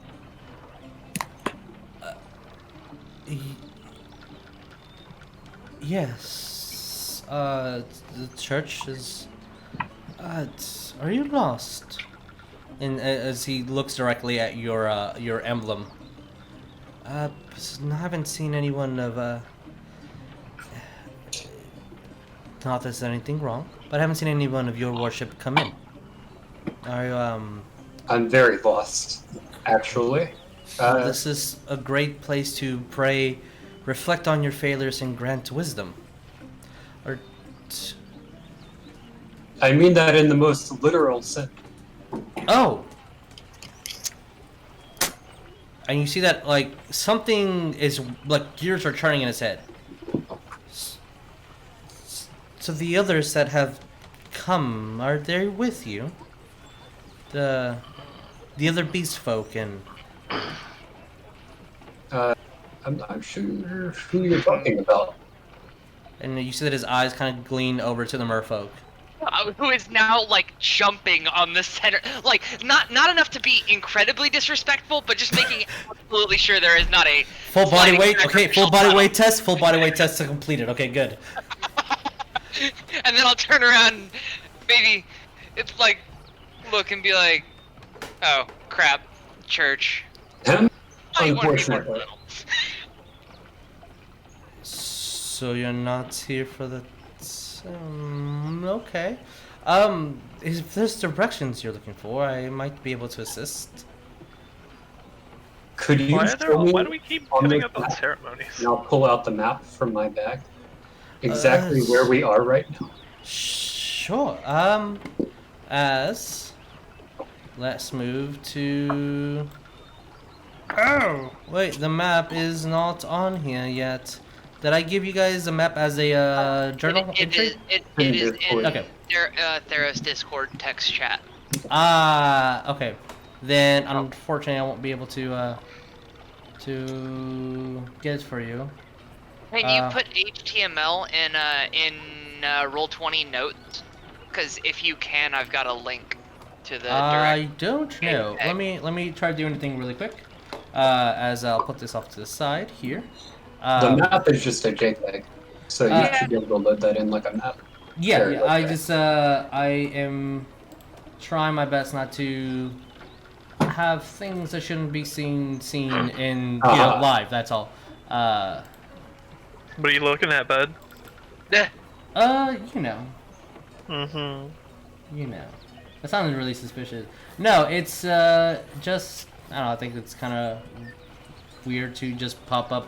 Here's your folder with all these videos that you're uploading and all these thumbnails and see a weird deformed hag. Hut. Hot, sure. As I'm getting that for you, he's going to point towards the middle. It's gonna be the Theros folder. That makes sense. The middle of the landmass or the middle of the map? The middle of the map, near the mountain range. Here we go. Bep. Cause I cropped this from. It's trying to load at the minute. Let me make that smaller. Let's see if it does. I've been having trouble loading some things. But yeah, we'll see when it loads. We'll have it if it does load. There we go. Okay, and then I'm going to quickly place that here. For the purposes of us, we're gonna place it directly onto this map and just kind of have it obscure because I wasn't prepared for this. So That's one way to do it. we're doing it live, y'all. If you look, zoom in as much as you can into the map, you see the Katachan Katachanhons. Pronounce that for me. Yes. So you are in the middle. You're closer to Mount Crude, and technically closer to Themos, and then to Ekros. So around here. And now you're noticing the pathways leading into the mountains. You're definitely in those territories. I guess, like, as the gentleman's gesturing to the map, I'm going to walk back up and be like, and just to confirm, just to be sure, what age is it? It's the 5th age. Okay, good. I wasn't I'm gonna hearing be you earlier. visibly freaked out by where he points on the map. As he looks, the cats tend not to come closer, if that's your concern. As I'm trying to give you guys a journal entry with the map, so you guys will all have it in your notes. There we go. Save. Show players. Everybody has the map now. Oh.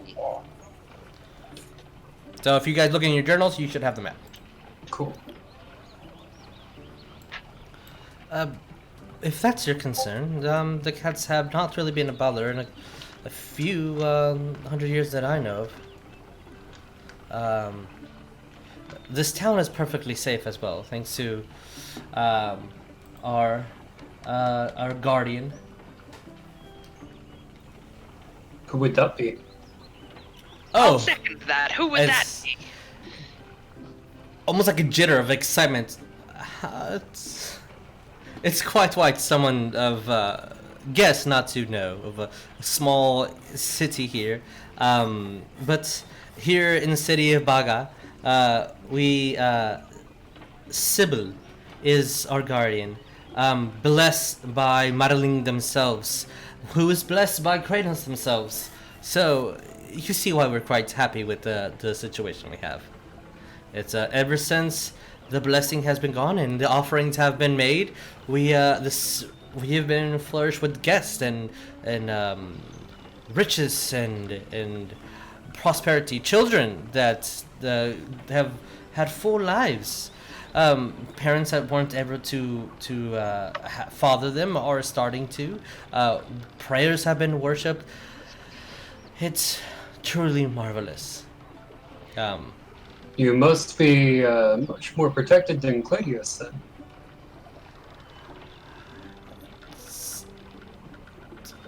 You see that there's like a hesitation.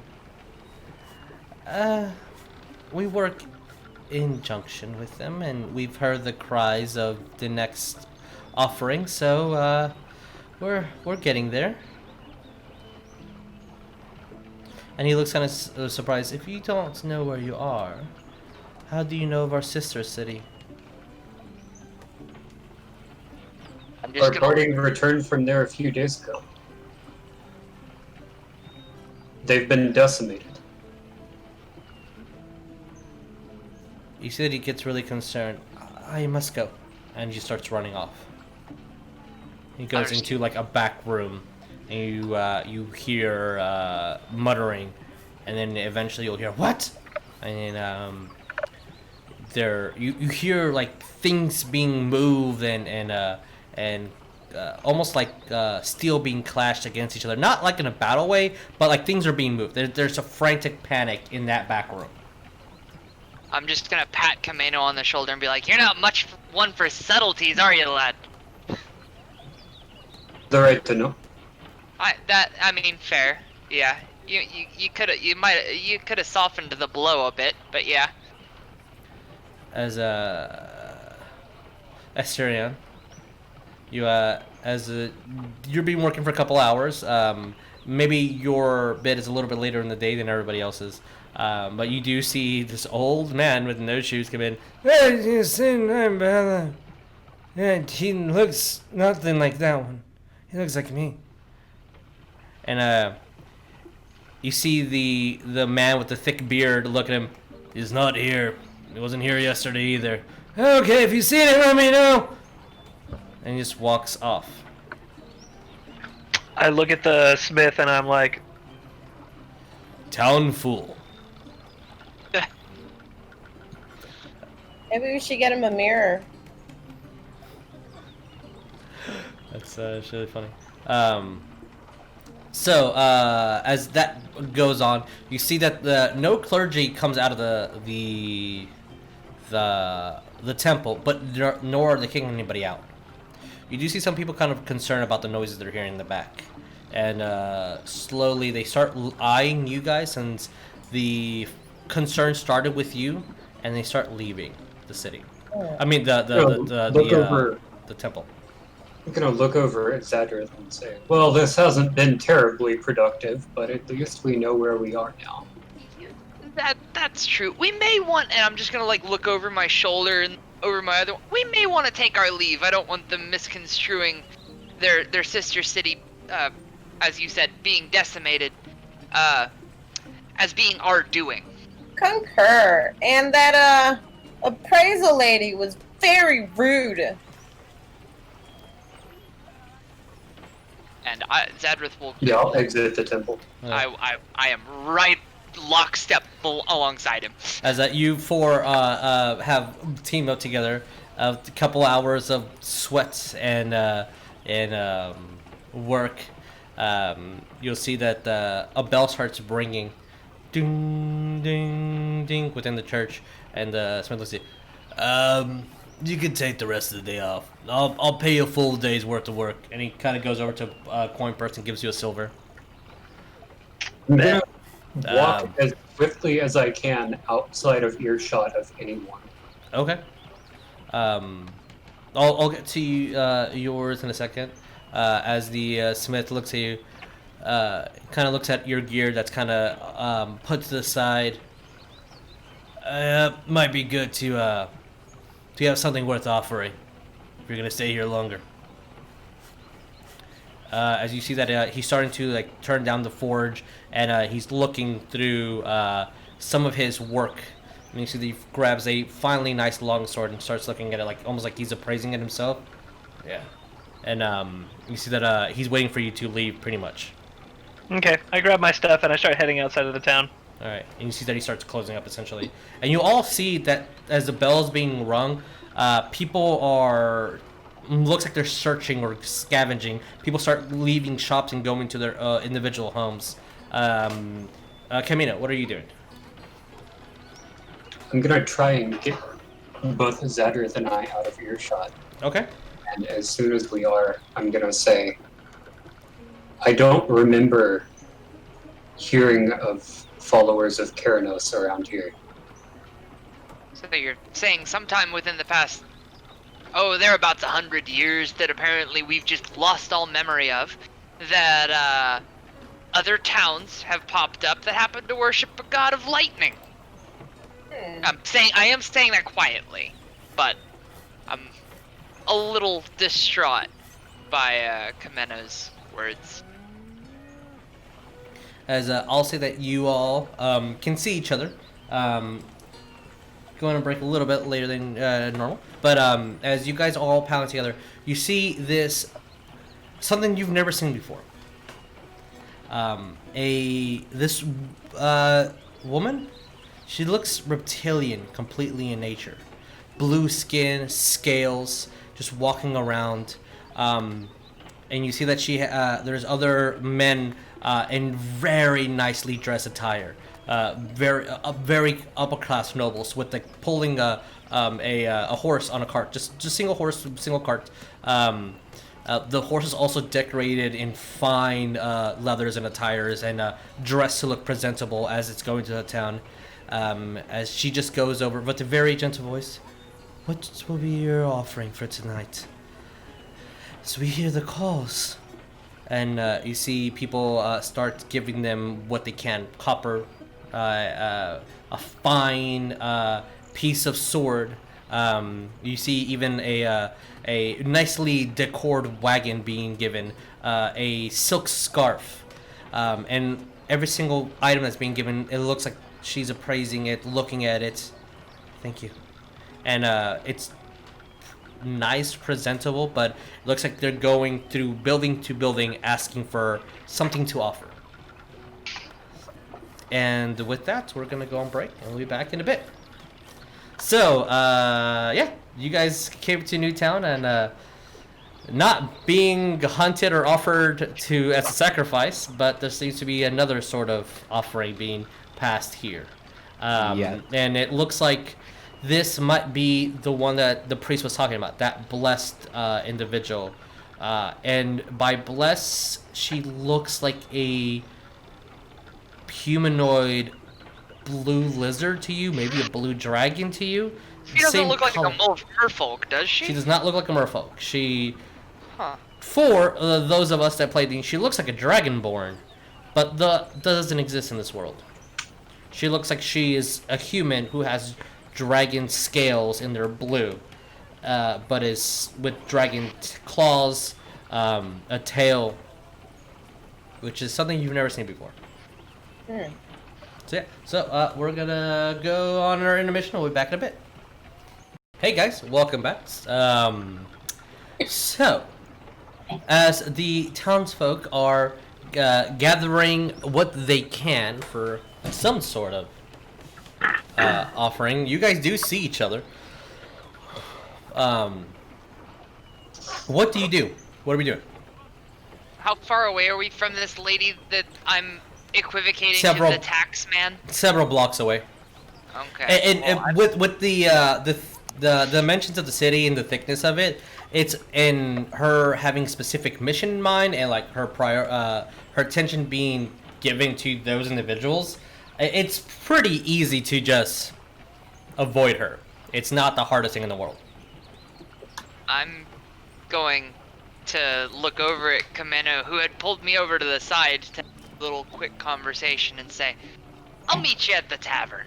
And I'm going to attempt to stealth. Okay.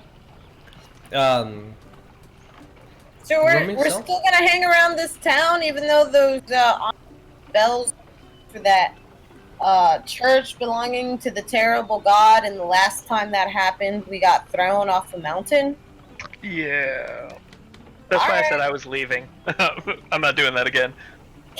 Yeah, I'm gonna go with Asterion and also leave town. I'll wait for y'all on the outskirts or something. I'm gonna go to the tavern. Okay. I'll say, for the sake of this, let's make it slightly awkward. Tavern will be over here. Oh, Fish no. Boy is over here. In what part of Leaving City are you guys going? There is the lakeside. There is trails off over here to... we'll see what happens.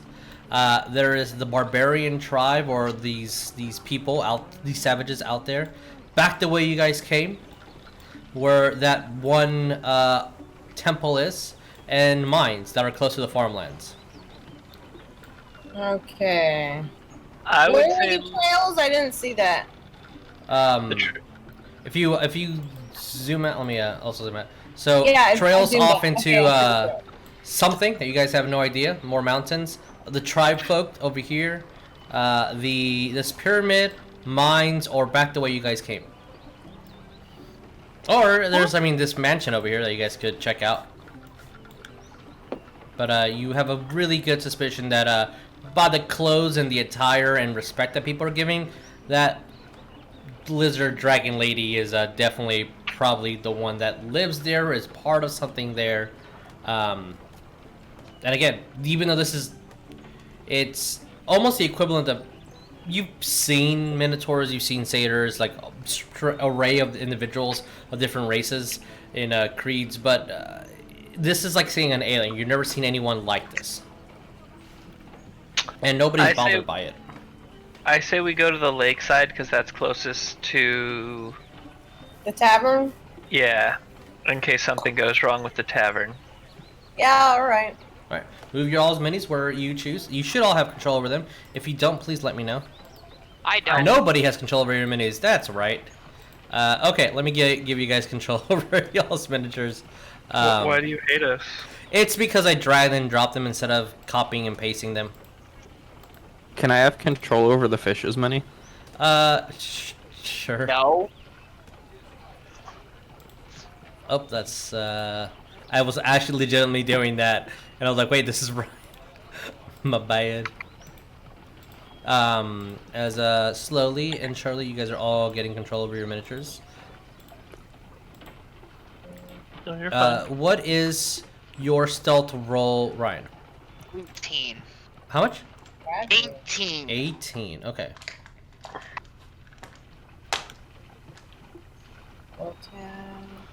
Okay. I think just the last one is Will. Yeah. There we go. Okay. Everybody has control over their miniatures. I'll get to the ones leaving town in a minute. You're stealthing around. Where's the tavern? Where Trent's character is. Okay. I'll also move that direction, but Okay. I'm not going to be stealthing. Okay. As we'll go with Ryan. We'll go with the people outskirts, Tabber, and then Wolf. So, what exactly are you doing? As you do sense that no one's watching you unless you're trying to be noticed. I'm just kind of putting my hood up and attempting to, like, just kind of blend in as best as I can. I'm not saying the phrase because if I do, Wolf will have retribution upon me. But yeah, I'm just trying to low key make my way over to the tavern. Okay. Say the phrase. I don't even know what you're talking about. Fish out of water. All right. As you are low key making your way to the tavern, you if that's the case, as Z, you're also making your way to the tavern, or you're just Correct. Okay. If you want to put your mini next to them, so I'll have a proper view of everybody. You're as you guys are approaching into the tavern, since it's closer than leaving, essentially, you guys see that patrons are leaving the this location. You see that most people in here were in here using it as more of an ale house than an actual tavern. Wait, no, that's backwards. Ale houses house people. Taverns only have food. Is that correct? Pub has food. Ale house has drinks. Pub has food. A tavern, I believe, is... Inn's what I'm thinking about. So this is an inn I think where a you tavern guys. is like where you can sleep as well. No, I was told by a couple of culinary students that is incorrect. That inns are the ones where you sleep. If someone Googles it and corrects me, please. An establishment for the sale of beer and other drinks to be consumed on the premises, sometimes also serving food, but not. It does not say anything about staying or having rooms. That is taverns? That's a tavern. Okay, so this is an inn. You can sleep here. They have rooms available. As people are leaving, you do see this. Yes. I'll say it's a man with fairly short hair, thick beard. Apologies. New customers. No, it's fine. It's fine. Just caught me at an off hour. Goes over. Beverages or anything? Room, perhaps, for weary travelers? I'll start with a pint of ale if you don't mind. Keep the tab running? Not just close it. All right. That'll be depends on the type. Just one house. The strongest you got. And that'll be 5 silver. Sure. No problem. Looks at Z, then looks at Chameno. What do you be having?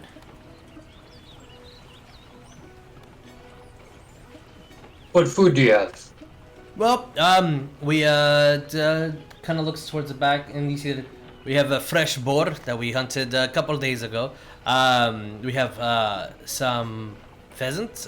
We have egg, bread. I believe some fruit laying around as well. I'll have a pint and some boar, and you can keep the tab open. Will do. Then looks over towards Z. I want the most alcohol I can get for, and I'll hand him the 9 silver. 2 pints it is. And he comes over. You see that one of the pints, he is kind of skimping on it. Instead of 10 gold, 9 was given. 10 silver, 9 was given. You got 2 pints of some very strong smelling ale. Same thing with you. 1 pint. And boar is being presented, and not as strong and potent as the others. As he just goes over to you and whispers in your ear, 8 so far, just so you know. And he kind of goes off to the back, and you see that the money that has been collected already immediately goes to like a little container at the front. But he's not really paying mind to it. It looks kind of weird. Same thing with the shop that you were at. As though they're not really concerned over stealing, apparently, here. Or at least money just out in the open. Who else is in the tavern? You'll see just one drunken man already passed out, but everyone else left as soon as the bells were ringing. You noticed that they were going out. And the barkeep comes back. You see that he has like a clay container that's drinking from something. You don't smell ale or anything from. Maybe it's just water. but he's drinking something. If you don't mind, what are you here for? Are you out on mission? Are you attempting, like the rest of the fools, to go into the temples? We're just passing through. I'm gonna take down my hood and just be like, just trying to connect the dots. What dots are you being connecting? I don't know. It's just I'm missing a little bit of memory, and I'm hoping to regain it. I I honestly. took maybe one too many hits to the head. I would pray that that's the great and powerful Chameno can send you blessings of wisdom, visions.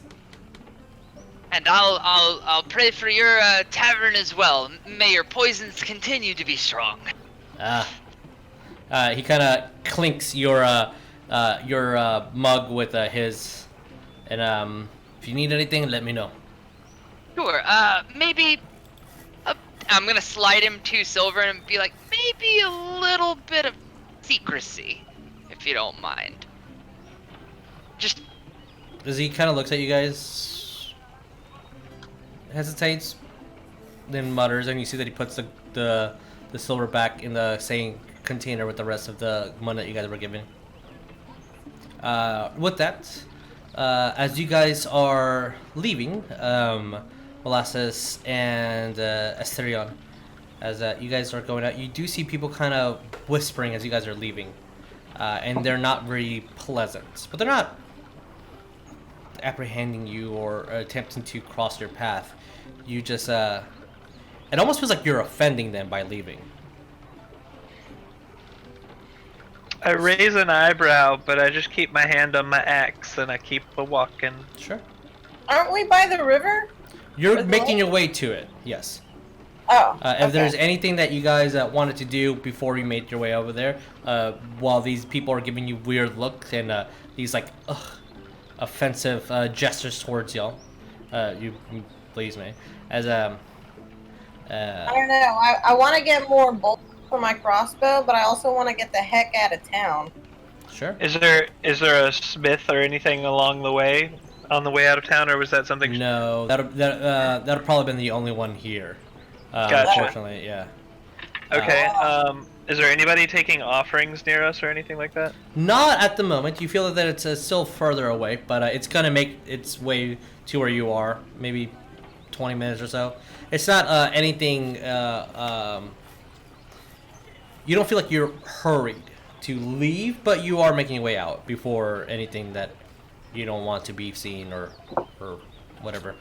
My question. Oh, I was just wondering, would those harpy claws be considered an offering?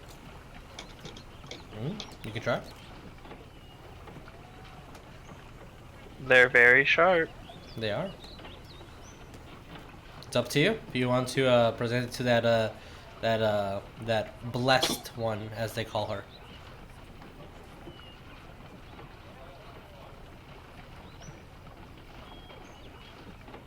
Possibly. Who knows? Okay. If there's somebody comes by, but you know, I'm not gonna go looking. Okay. So you guys make your way to the lake. Anything specific that you guys want to do, or just hiding out until something happens? Do you want to skip stones? I want to skip stones. Yes. Nice. Roll me both of you dexterity. Yeah. Just d20 plus dex. There we go. Shit. I got a 7. Okay. I got a 4. I feel like I just grabbed any shaped rock and I just threw it at the water. Yeah, but look at my skipping stones. A 1. Like As it goes 1, 2, sinks. like when a little kid first tries it and they just throw the rock at the water. Yeah, pretty much. That's exactly what my A memory splash is. kind of goes over. Yeah, I thought that laughter he was gonna be like, "Damn, nat 20." That's what I was thinking as well. Like a fucking double flip. With I wasted with my nat 20 of the night. with plenty of time going by and your food served and stones being thrown. About 40 minutes or so pass by before you see the cart starting to approach. And the lady's been walking on her feet all day. Well, at least this past hour-ish, maybe. And she kind of looks over at you guys. You see her smile. You kind of were expecting teeth, but it's just normal, like sharp fangs or something. But blessings. And then she pays no mind and then goes into the tavern.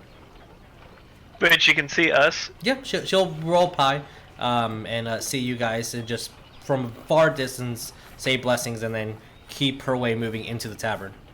I just give like a nod at that, and then I attempt to throw more stones. Okay, as you guys are starting to get the hang of this, it's a slow learn. You're now noticing. Oh, flat's good. No, I'm not. I got a 12. What did you get, Asterion? A 5. After many attempts, it skips once. Versus Molasses 4 skipped stone. I'm like giddily like clapping my hands like this.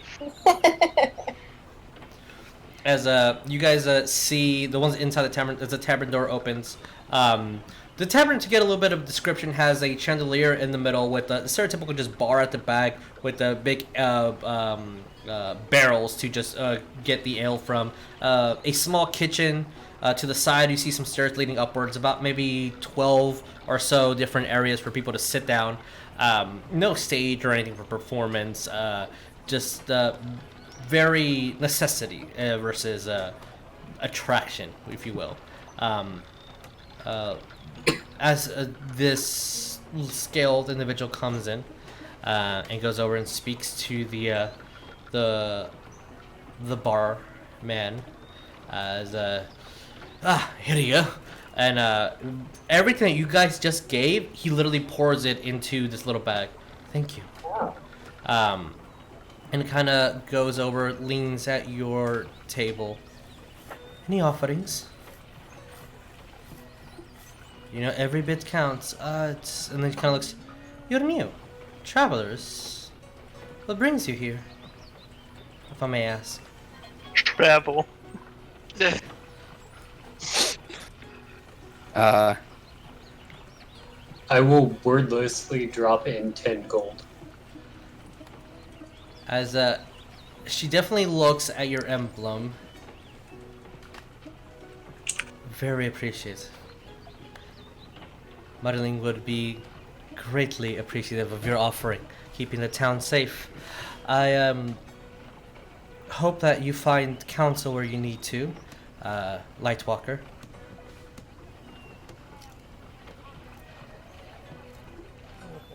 Can you tell me anything about this town in particular?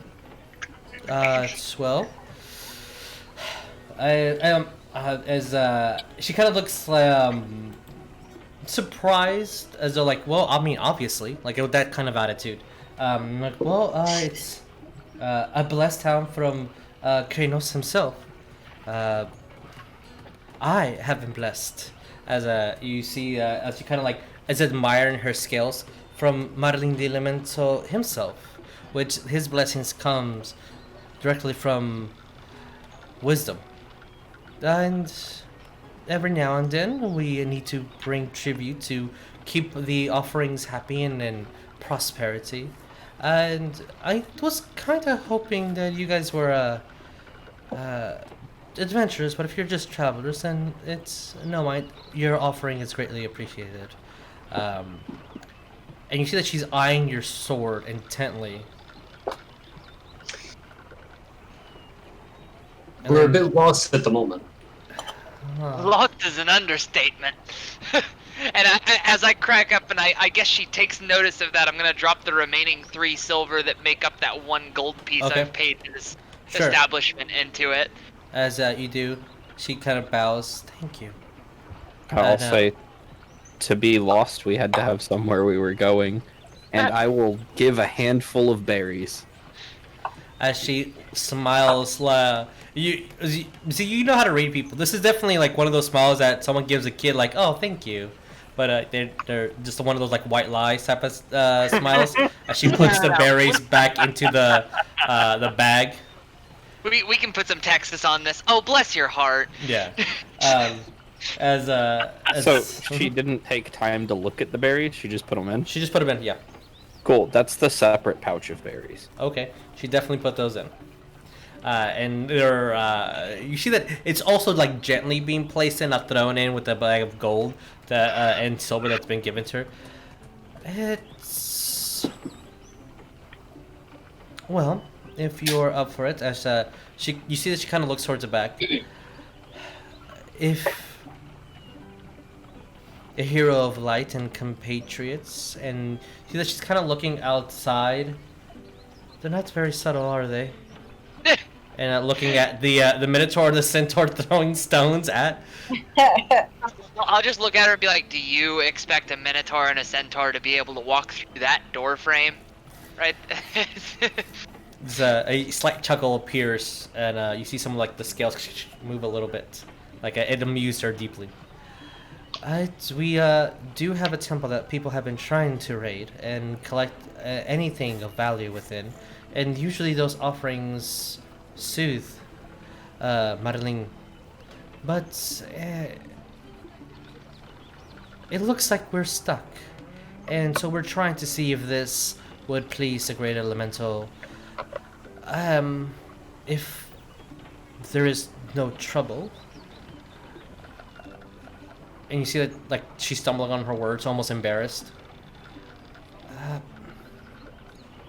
It might be great use of town, someone of your skill, and then looks again at your great sword. And then kind of looks over outside at the Minotaur with his great axe. And kind of just, like, looking at y'all's... You have weapons, you have armor. You are adventurers of some kind, at least. Might be a great help if, anything that you find in the temples, if anything could be offered to give more prosperity and more wisdom to the town.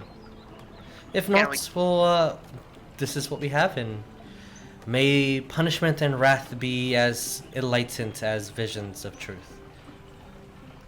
Who are you defending yourself from? It's not defending, it's just offering, and as the chosen of... Theranos? Yes. I'm saying that as a player, not... Yeah, because it's really hard for me to pronounce his name for some reason. I don't know why I stumble on the word. Of Theranos.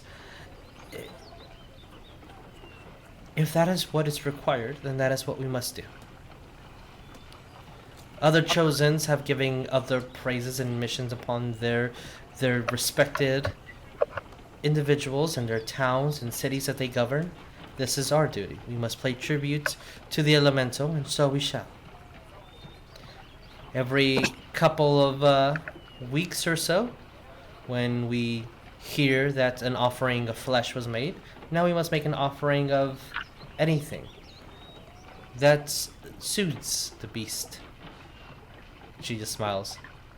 And blessings are placed upon us. And again, she admires her claws and her scales.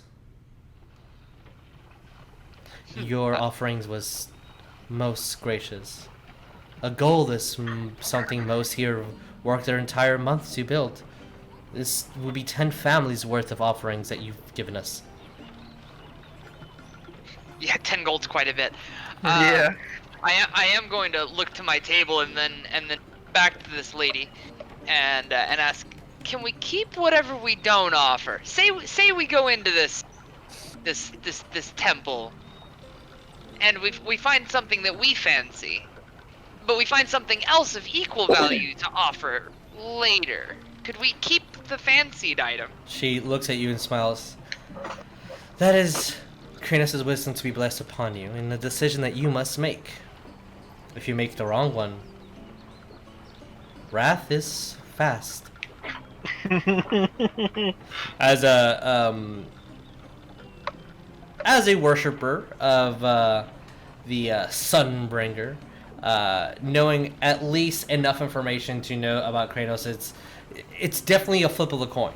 You're blessed with wisdom, and if you're foolish, it could be knowledge to get you out of your foolish state, or severe punishment, like the Wrath of a Storm. So she's using both sides of that coin as her argument of what you do, whatever you think is right.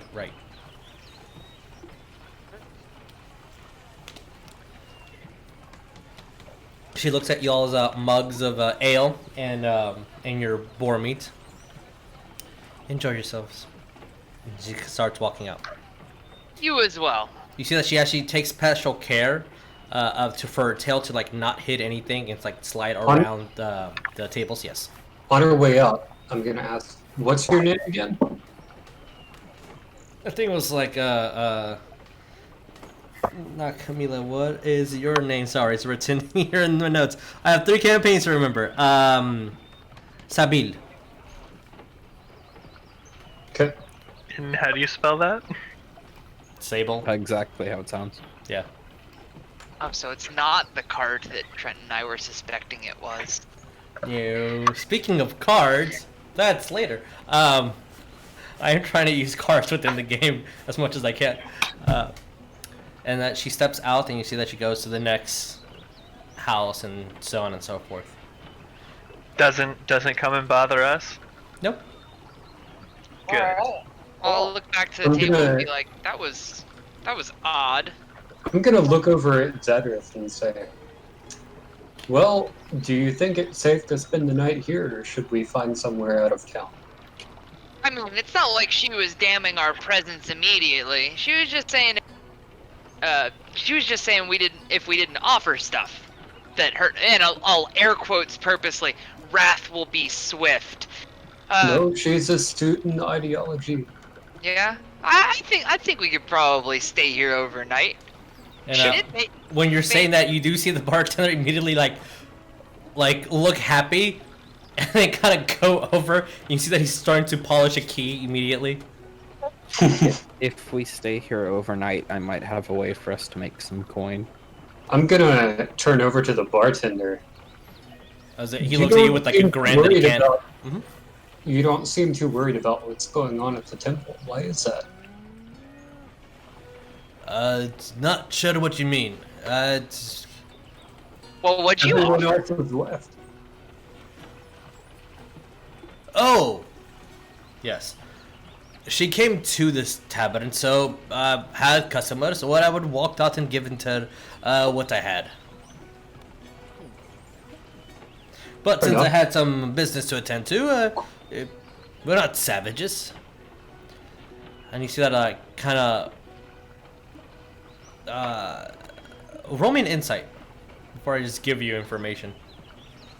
Me or? All 3 of you. You guys are in the tavern. 24. Not one. All right. 21. Both of you get the that feeling of he said something he shouldn't have said, like when you're a slip of the tongue of like I just offended somebody, I should retract my statement. When he says we're not savages, and then smiles, like cuts to it. We give our offerings, and we have prosperity. I'll look at him and say, it's okay, I don't trust the fish either. You see, he kind of looks and laughs. I'll crack a smile, look back at the bard, and look at the barkeep and be like, yeah, I don't trust the fish. Wait. I don't trust most fish. I'll say that for the sake of everybody being together, Molasses and Asterion, you guys see, at least through the glows inside of the inn, that it looks like your friends are having fun. They start talking. Well, we're having fun too. Okay. Yeah, I start building a fire because I'm used to sleeping outside in the forest anyway. Okay. Also, that your fire is built to the dimensions and wants that you need. Asterion, do you want to tell spooky ghost stories from our culture? Deal. Yeah. So, Yeah. Asterion, what is the first ghost story that you tell of your culture? And then Molasses, you got to have one too. Okay. The story of my culture is that. Oh shit. The I'll go first. hash-slinging I got one slasher. already. Yeah. Okay. We So- fear a giant bird. I mean, didn't Icarus fall into a maze with a Minotaur? You could talk about the winged menace. I was gonna basically go along that line. So There you go. we fear giant birds, for they drop us in these maze-like things, and we don't like them, as we are not very good at finding our way out of mazes. And then you have to unfortunately eat whatever you find in there, and it's not always good. Too gritty. It's really unfortunate. The story I was going to tell was of a particular one who shares my same name, and how he was trapped and he had to keep eating people until some crazy guy killed him. Mm. And he cut off his head and gave it to his dad.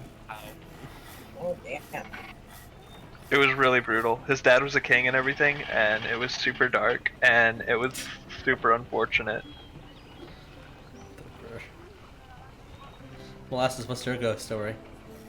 Alright, so in the darker part of the woods, they tell tale that when you spend the night there, there's a man who comes out and he yells, "Bloody fingers!"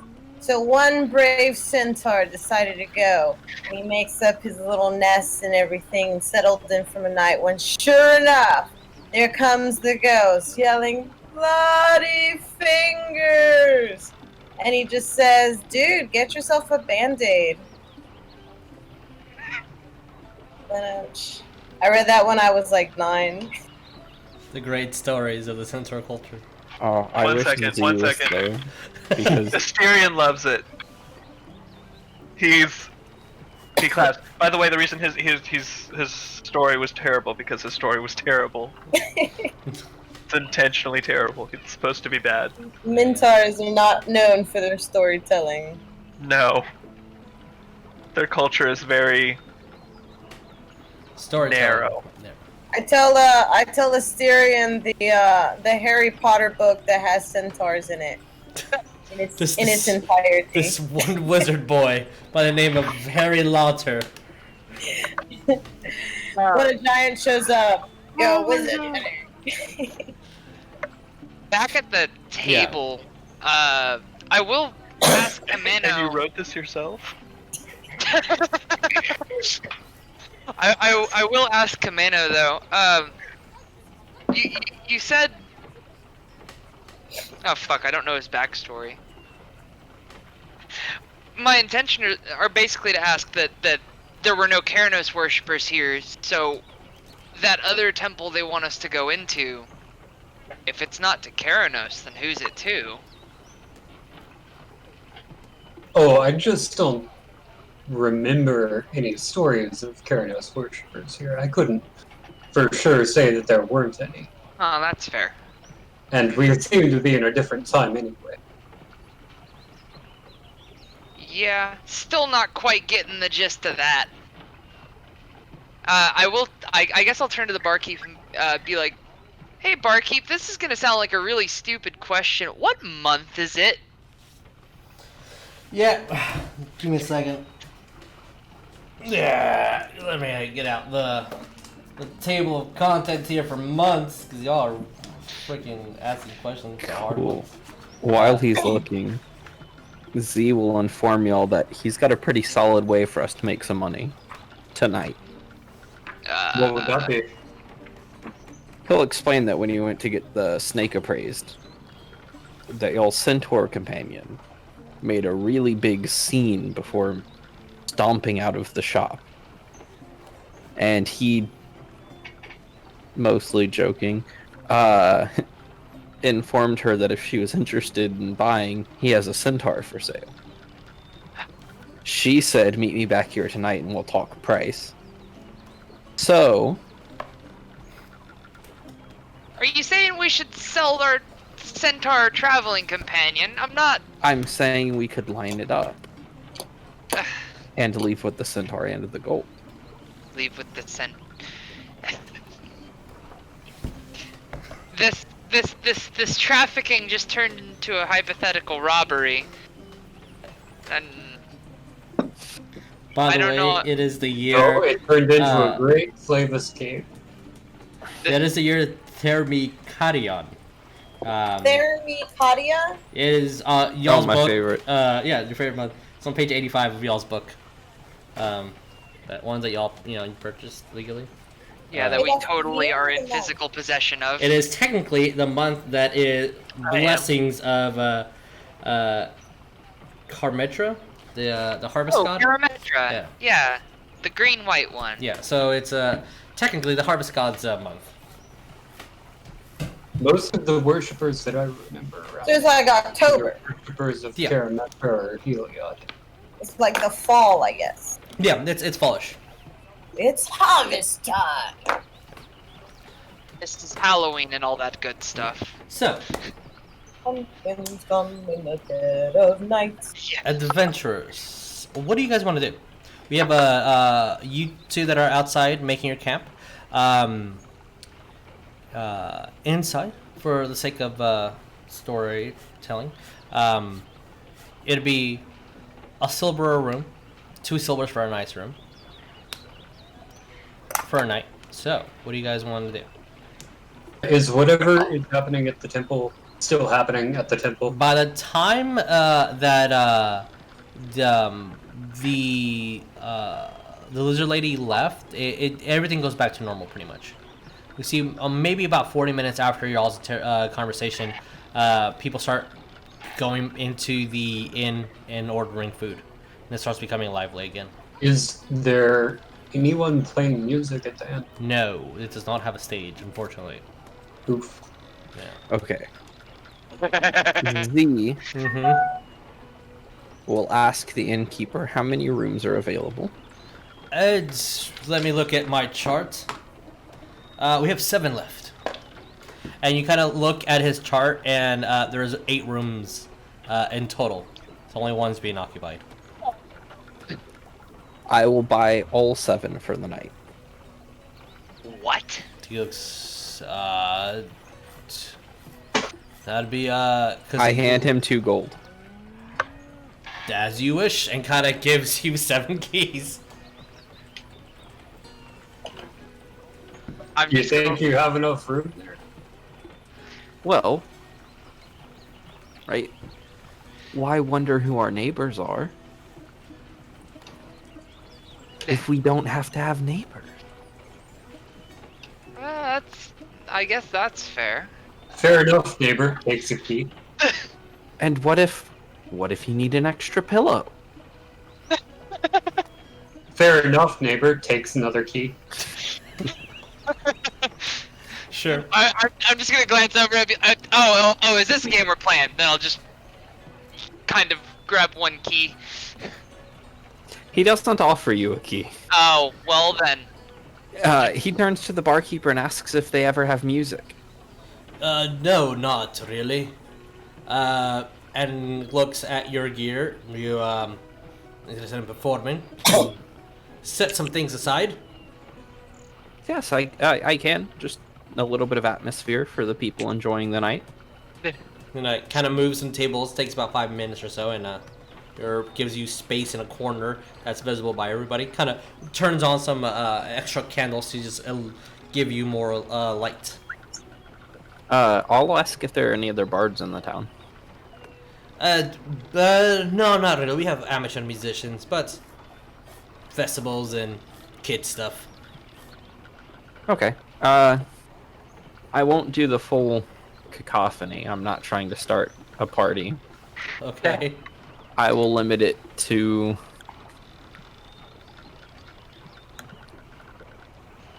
a drum and a pan flute. Just get a nice little melody going, Sure. so that people can just have a little bit of atmosphere with their food and drink. As atmosphere is definitely being given. In celebration, flute playing and drumming here and there, as people it doesn't look like they know how to follow the rhythm completely. Some start clapping off beat. Some are in sync. You see people dancing, not the right thing to dance to this style of music, but people are enjoying themselves nonetheless. As the night progresses and you guys have sleep and whatnot, with fresh food being delivered to those that are staying upstairs, what is y'all's plan as the morning rises? Well, for one, backtracking a little bit, because Mr. Z, who I can't remember but assume I am not yet his... I am going to offer him a gold and be like, oh, just let me get a bed and a pillow, mate. You're muted. Yeah, your mic's red, bud. Right. At some point, he'll offer you a key. It's just not initially when he was giving them to his friends. Ah. Acknowledged. He'll pause during his act to get another beer. Sure. And as he walks by, he'll look for whichever key looks the least polished, because he was sitting there polishing keys. And he'll drop that one for Zadrith and keep get going. a kind of dusty key, and when you get to your room, you look at this is a pretty small room. The bed hasn't even been made. Yeah, I've had worse. I'm gonna close out my tab. Okay. It would be since we haven't really ordered anything new, and the 2 gold offered kind of pays for a lot. It was just the 8 silver that was mentioned at the beginning. Okay. So, as an old man mentioning that he has a lost brother, looking for a brother that looks exactly like him, that's not him. A job at the smith, knowing that the dragon's supposed to come back to this town to get the offerings, learning that the most offerings that were giving to soothe the dragon's fury, wrath, if you will, as it granted blessings to the town that everyone seems to mention, came from that one temple or location. Not necessarily a temple, but a location that looks old. A dungeon, if you will. And that they haven't been able to explore it lately, as it's getting too dangerous for people. So, you're saying that there's both a dungeon and a dragon. Oh So no! far. We hit it, boys! We hit the pinnacle of Dungeons and Dragons! Alright, it's done! It's done. Game everybody. over. We won. You guys won the game. You may drop your dice when you leave, and yeah. So, yeah. I'm not actually gonna drop them. They're fancy dice. No, but that's They're meant to be dropped. you. It's like when you go to the movies and you like borrow the 3D glasses and you have to return them. Return your dice. So as the night for us is foreclosing, but the morning for y'all. What do you guys want to do? I guess explore that dungeon. I want to rob the appraisal lady. No, I'm kidding. Yeah, sort of. I would Open also roll. like to go explore.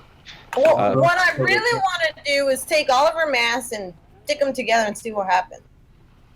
The first thing I will do upon waking up is find the crazy old man Okay. and point him the farthest direction I can from where I am. Okay. You saw him again. I tried getting him last night, but I couldn't. Yeah, you just missed him. He went that way. Come back, you imposter! He starts running off into that direction. And by running, I mean like steady. My legs not working like the way it used to. And he starts scuttling over, kind of trembling. You see kids running around him. Hey, masters! And goes into a scene. Molasses, do you tell the group about your idea to put all the masks together? Yes. Okay. Are you okay with that? I'm gonna. I'm gonna assuming hold that you my- guys are in a room or out in close to the forest, somewhere out of vision of people. I'll warn that they do collide with a bit of force. Well, we don't have to chunk them at each other. We can, like, take our masks, you know, and, like, you know, like the hokey pokey, but with our masks, so that they, like, join up together and see what happens. Oh, And like then we the shake them all about. Yeah. like the Rangers of Power I heard about in me youth. Yeah.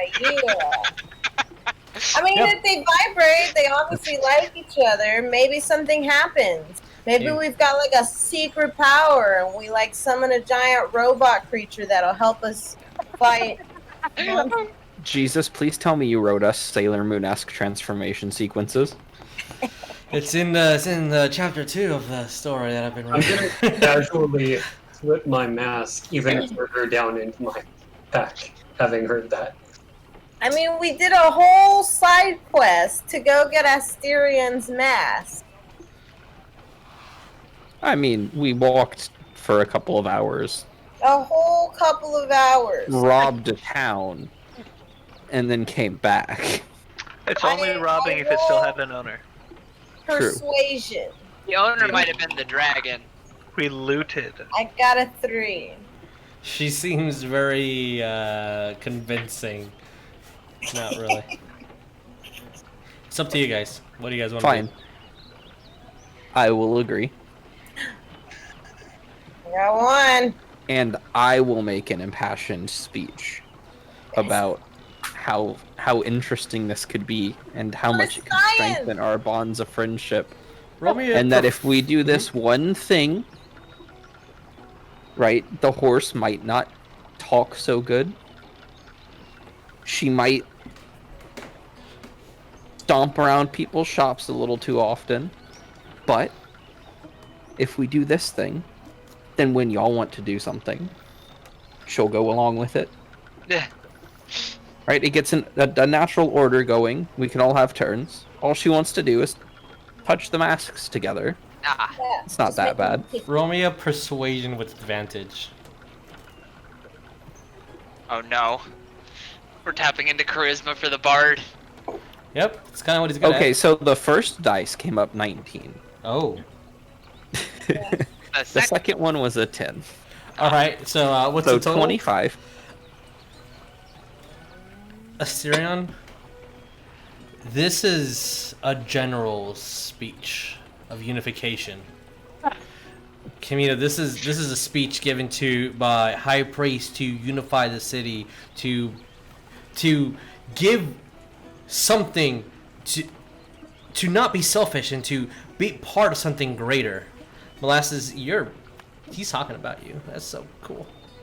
He's I really will good. directly Or connect. take my mask out of my bag and hand it to Z. As I'm just standing there holding out my mask going, oh, we were supposed to be conflicted about this. as a great speech from a great man has been spoken today, and you guys put the mask together. You see that each one connects. It makes a small little bowl, and within the bowl you see constellations. Whoa. Which constellations? I rolled a nature check. I got a 19. They're not natural constellations. They keep I moving tell around. everyone. These aren't the regular stars, but with your 19, you can discern that this is a replica of Nyx, not the actual stars above. Huh. I attempt to probe it with a finger. Is it filling the bowl, or is it on the sides of the bowl? It's inside the bowl, like almost like water just appearing, but it's just stars. It has like a weird, like ethereal, purple haze to it. And as you dip your finger, Zadrith, you instantly get a headache, and you feel like there's more, but you don't know what that is. or maybe that you can give more. You have a feeling of like not being satisfied. Huh. I'm gonna retract my finger the second I feel the pain split my head and just be like, Perfectly fine. May I make a religion check? Sure. Would also like to. Please roll. Yours will probably be better. 11. Okay. 13. When Molasses says that it's Nyx, you don't quite see a true connection, but those oracles that know how to read the stars can find the correct constellations and shift where the gods are. Which this in and of itself is a gift from the gods to these oracles. But oracles tend to be able to know how to read this.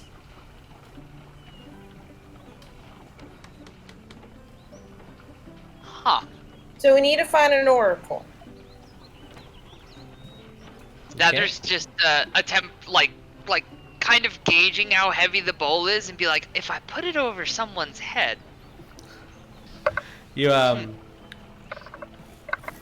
do feel when you guys all put the mass together, you all can individually grab them your mass, and only your mass will be able to be pried off with enough like investigation and practice since you guys just earned this. Everybody can touch the bowl, and it's not like the weird sensation y'all have where you were touching the other mass that didn't belong to you. When they're all connected, it's pretty neutral, and you see the essence of Nyx within the bowl. But you can't pry any other mask other than your own mask. And when you move your specific mask, the image completely goes away. Now we know. But with mask discovered, a dungeon to infiltrate. Crazy man trying to find his twin brother. And a possible selling of a person and then stealing from said individual that purchased the person. We're gonna end tonight's game and see what happens next time in 2 weeks. As the dragon is still having an influence over these towns that are worshippers of Kratos. One gave meat, and the other one apparently whatever they can. The dungeon was raided for goods to soothe the dragon, but now that it's too dangerous for individuals, they're giving what they can. And with that, we will see you guys on the next Wolf has something. time. Yeah. So, Yeah. oh, yes, Wolf, what's up? Sorry. I had something I wanted to do Yes, please, before we ended it. Please. Could I drop a berry into the bowl before Sure. we break it? Yeah. I do. See it disappear. Oh crap. When we break it apart, is the berry there? Yep, it's there. Just kind of like in the bottom, wherever you're holding it. Just how gravity works. And from your perspective, it looks like maybe like the illusion eliminates the vision of whatever gets dropped in it. We can use it to hide things. Ooh, I like that very much. Yeah, they won't be suspicious at all of a giant golden bowl made out of our faces. With a constellation With the inside. constellation in the middle. It's truly a weird sight, but yeah. I mean, you can drop things in it and hide it. Yeah. For Yeah, sure. well, they won't expect it to be full of berries. Man with the plan. Butts. All right, guys. We'll see you next time. Bye. Please be kind to one another. Adios.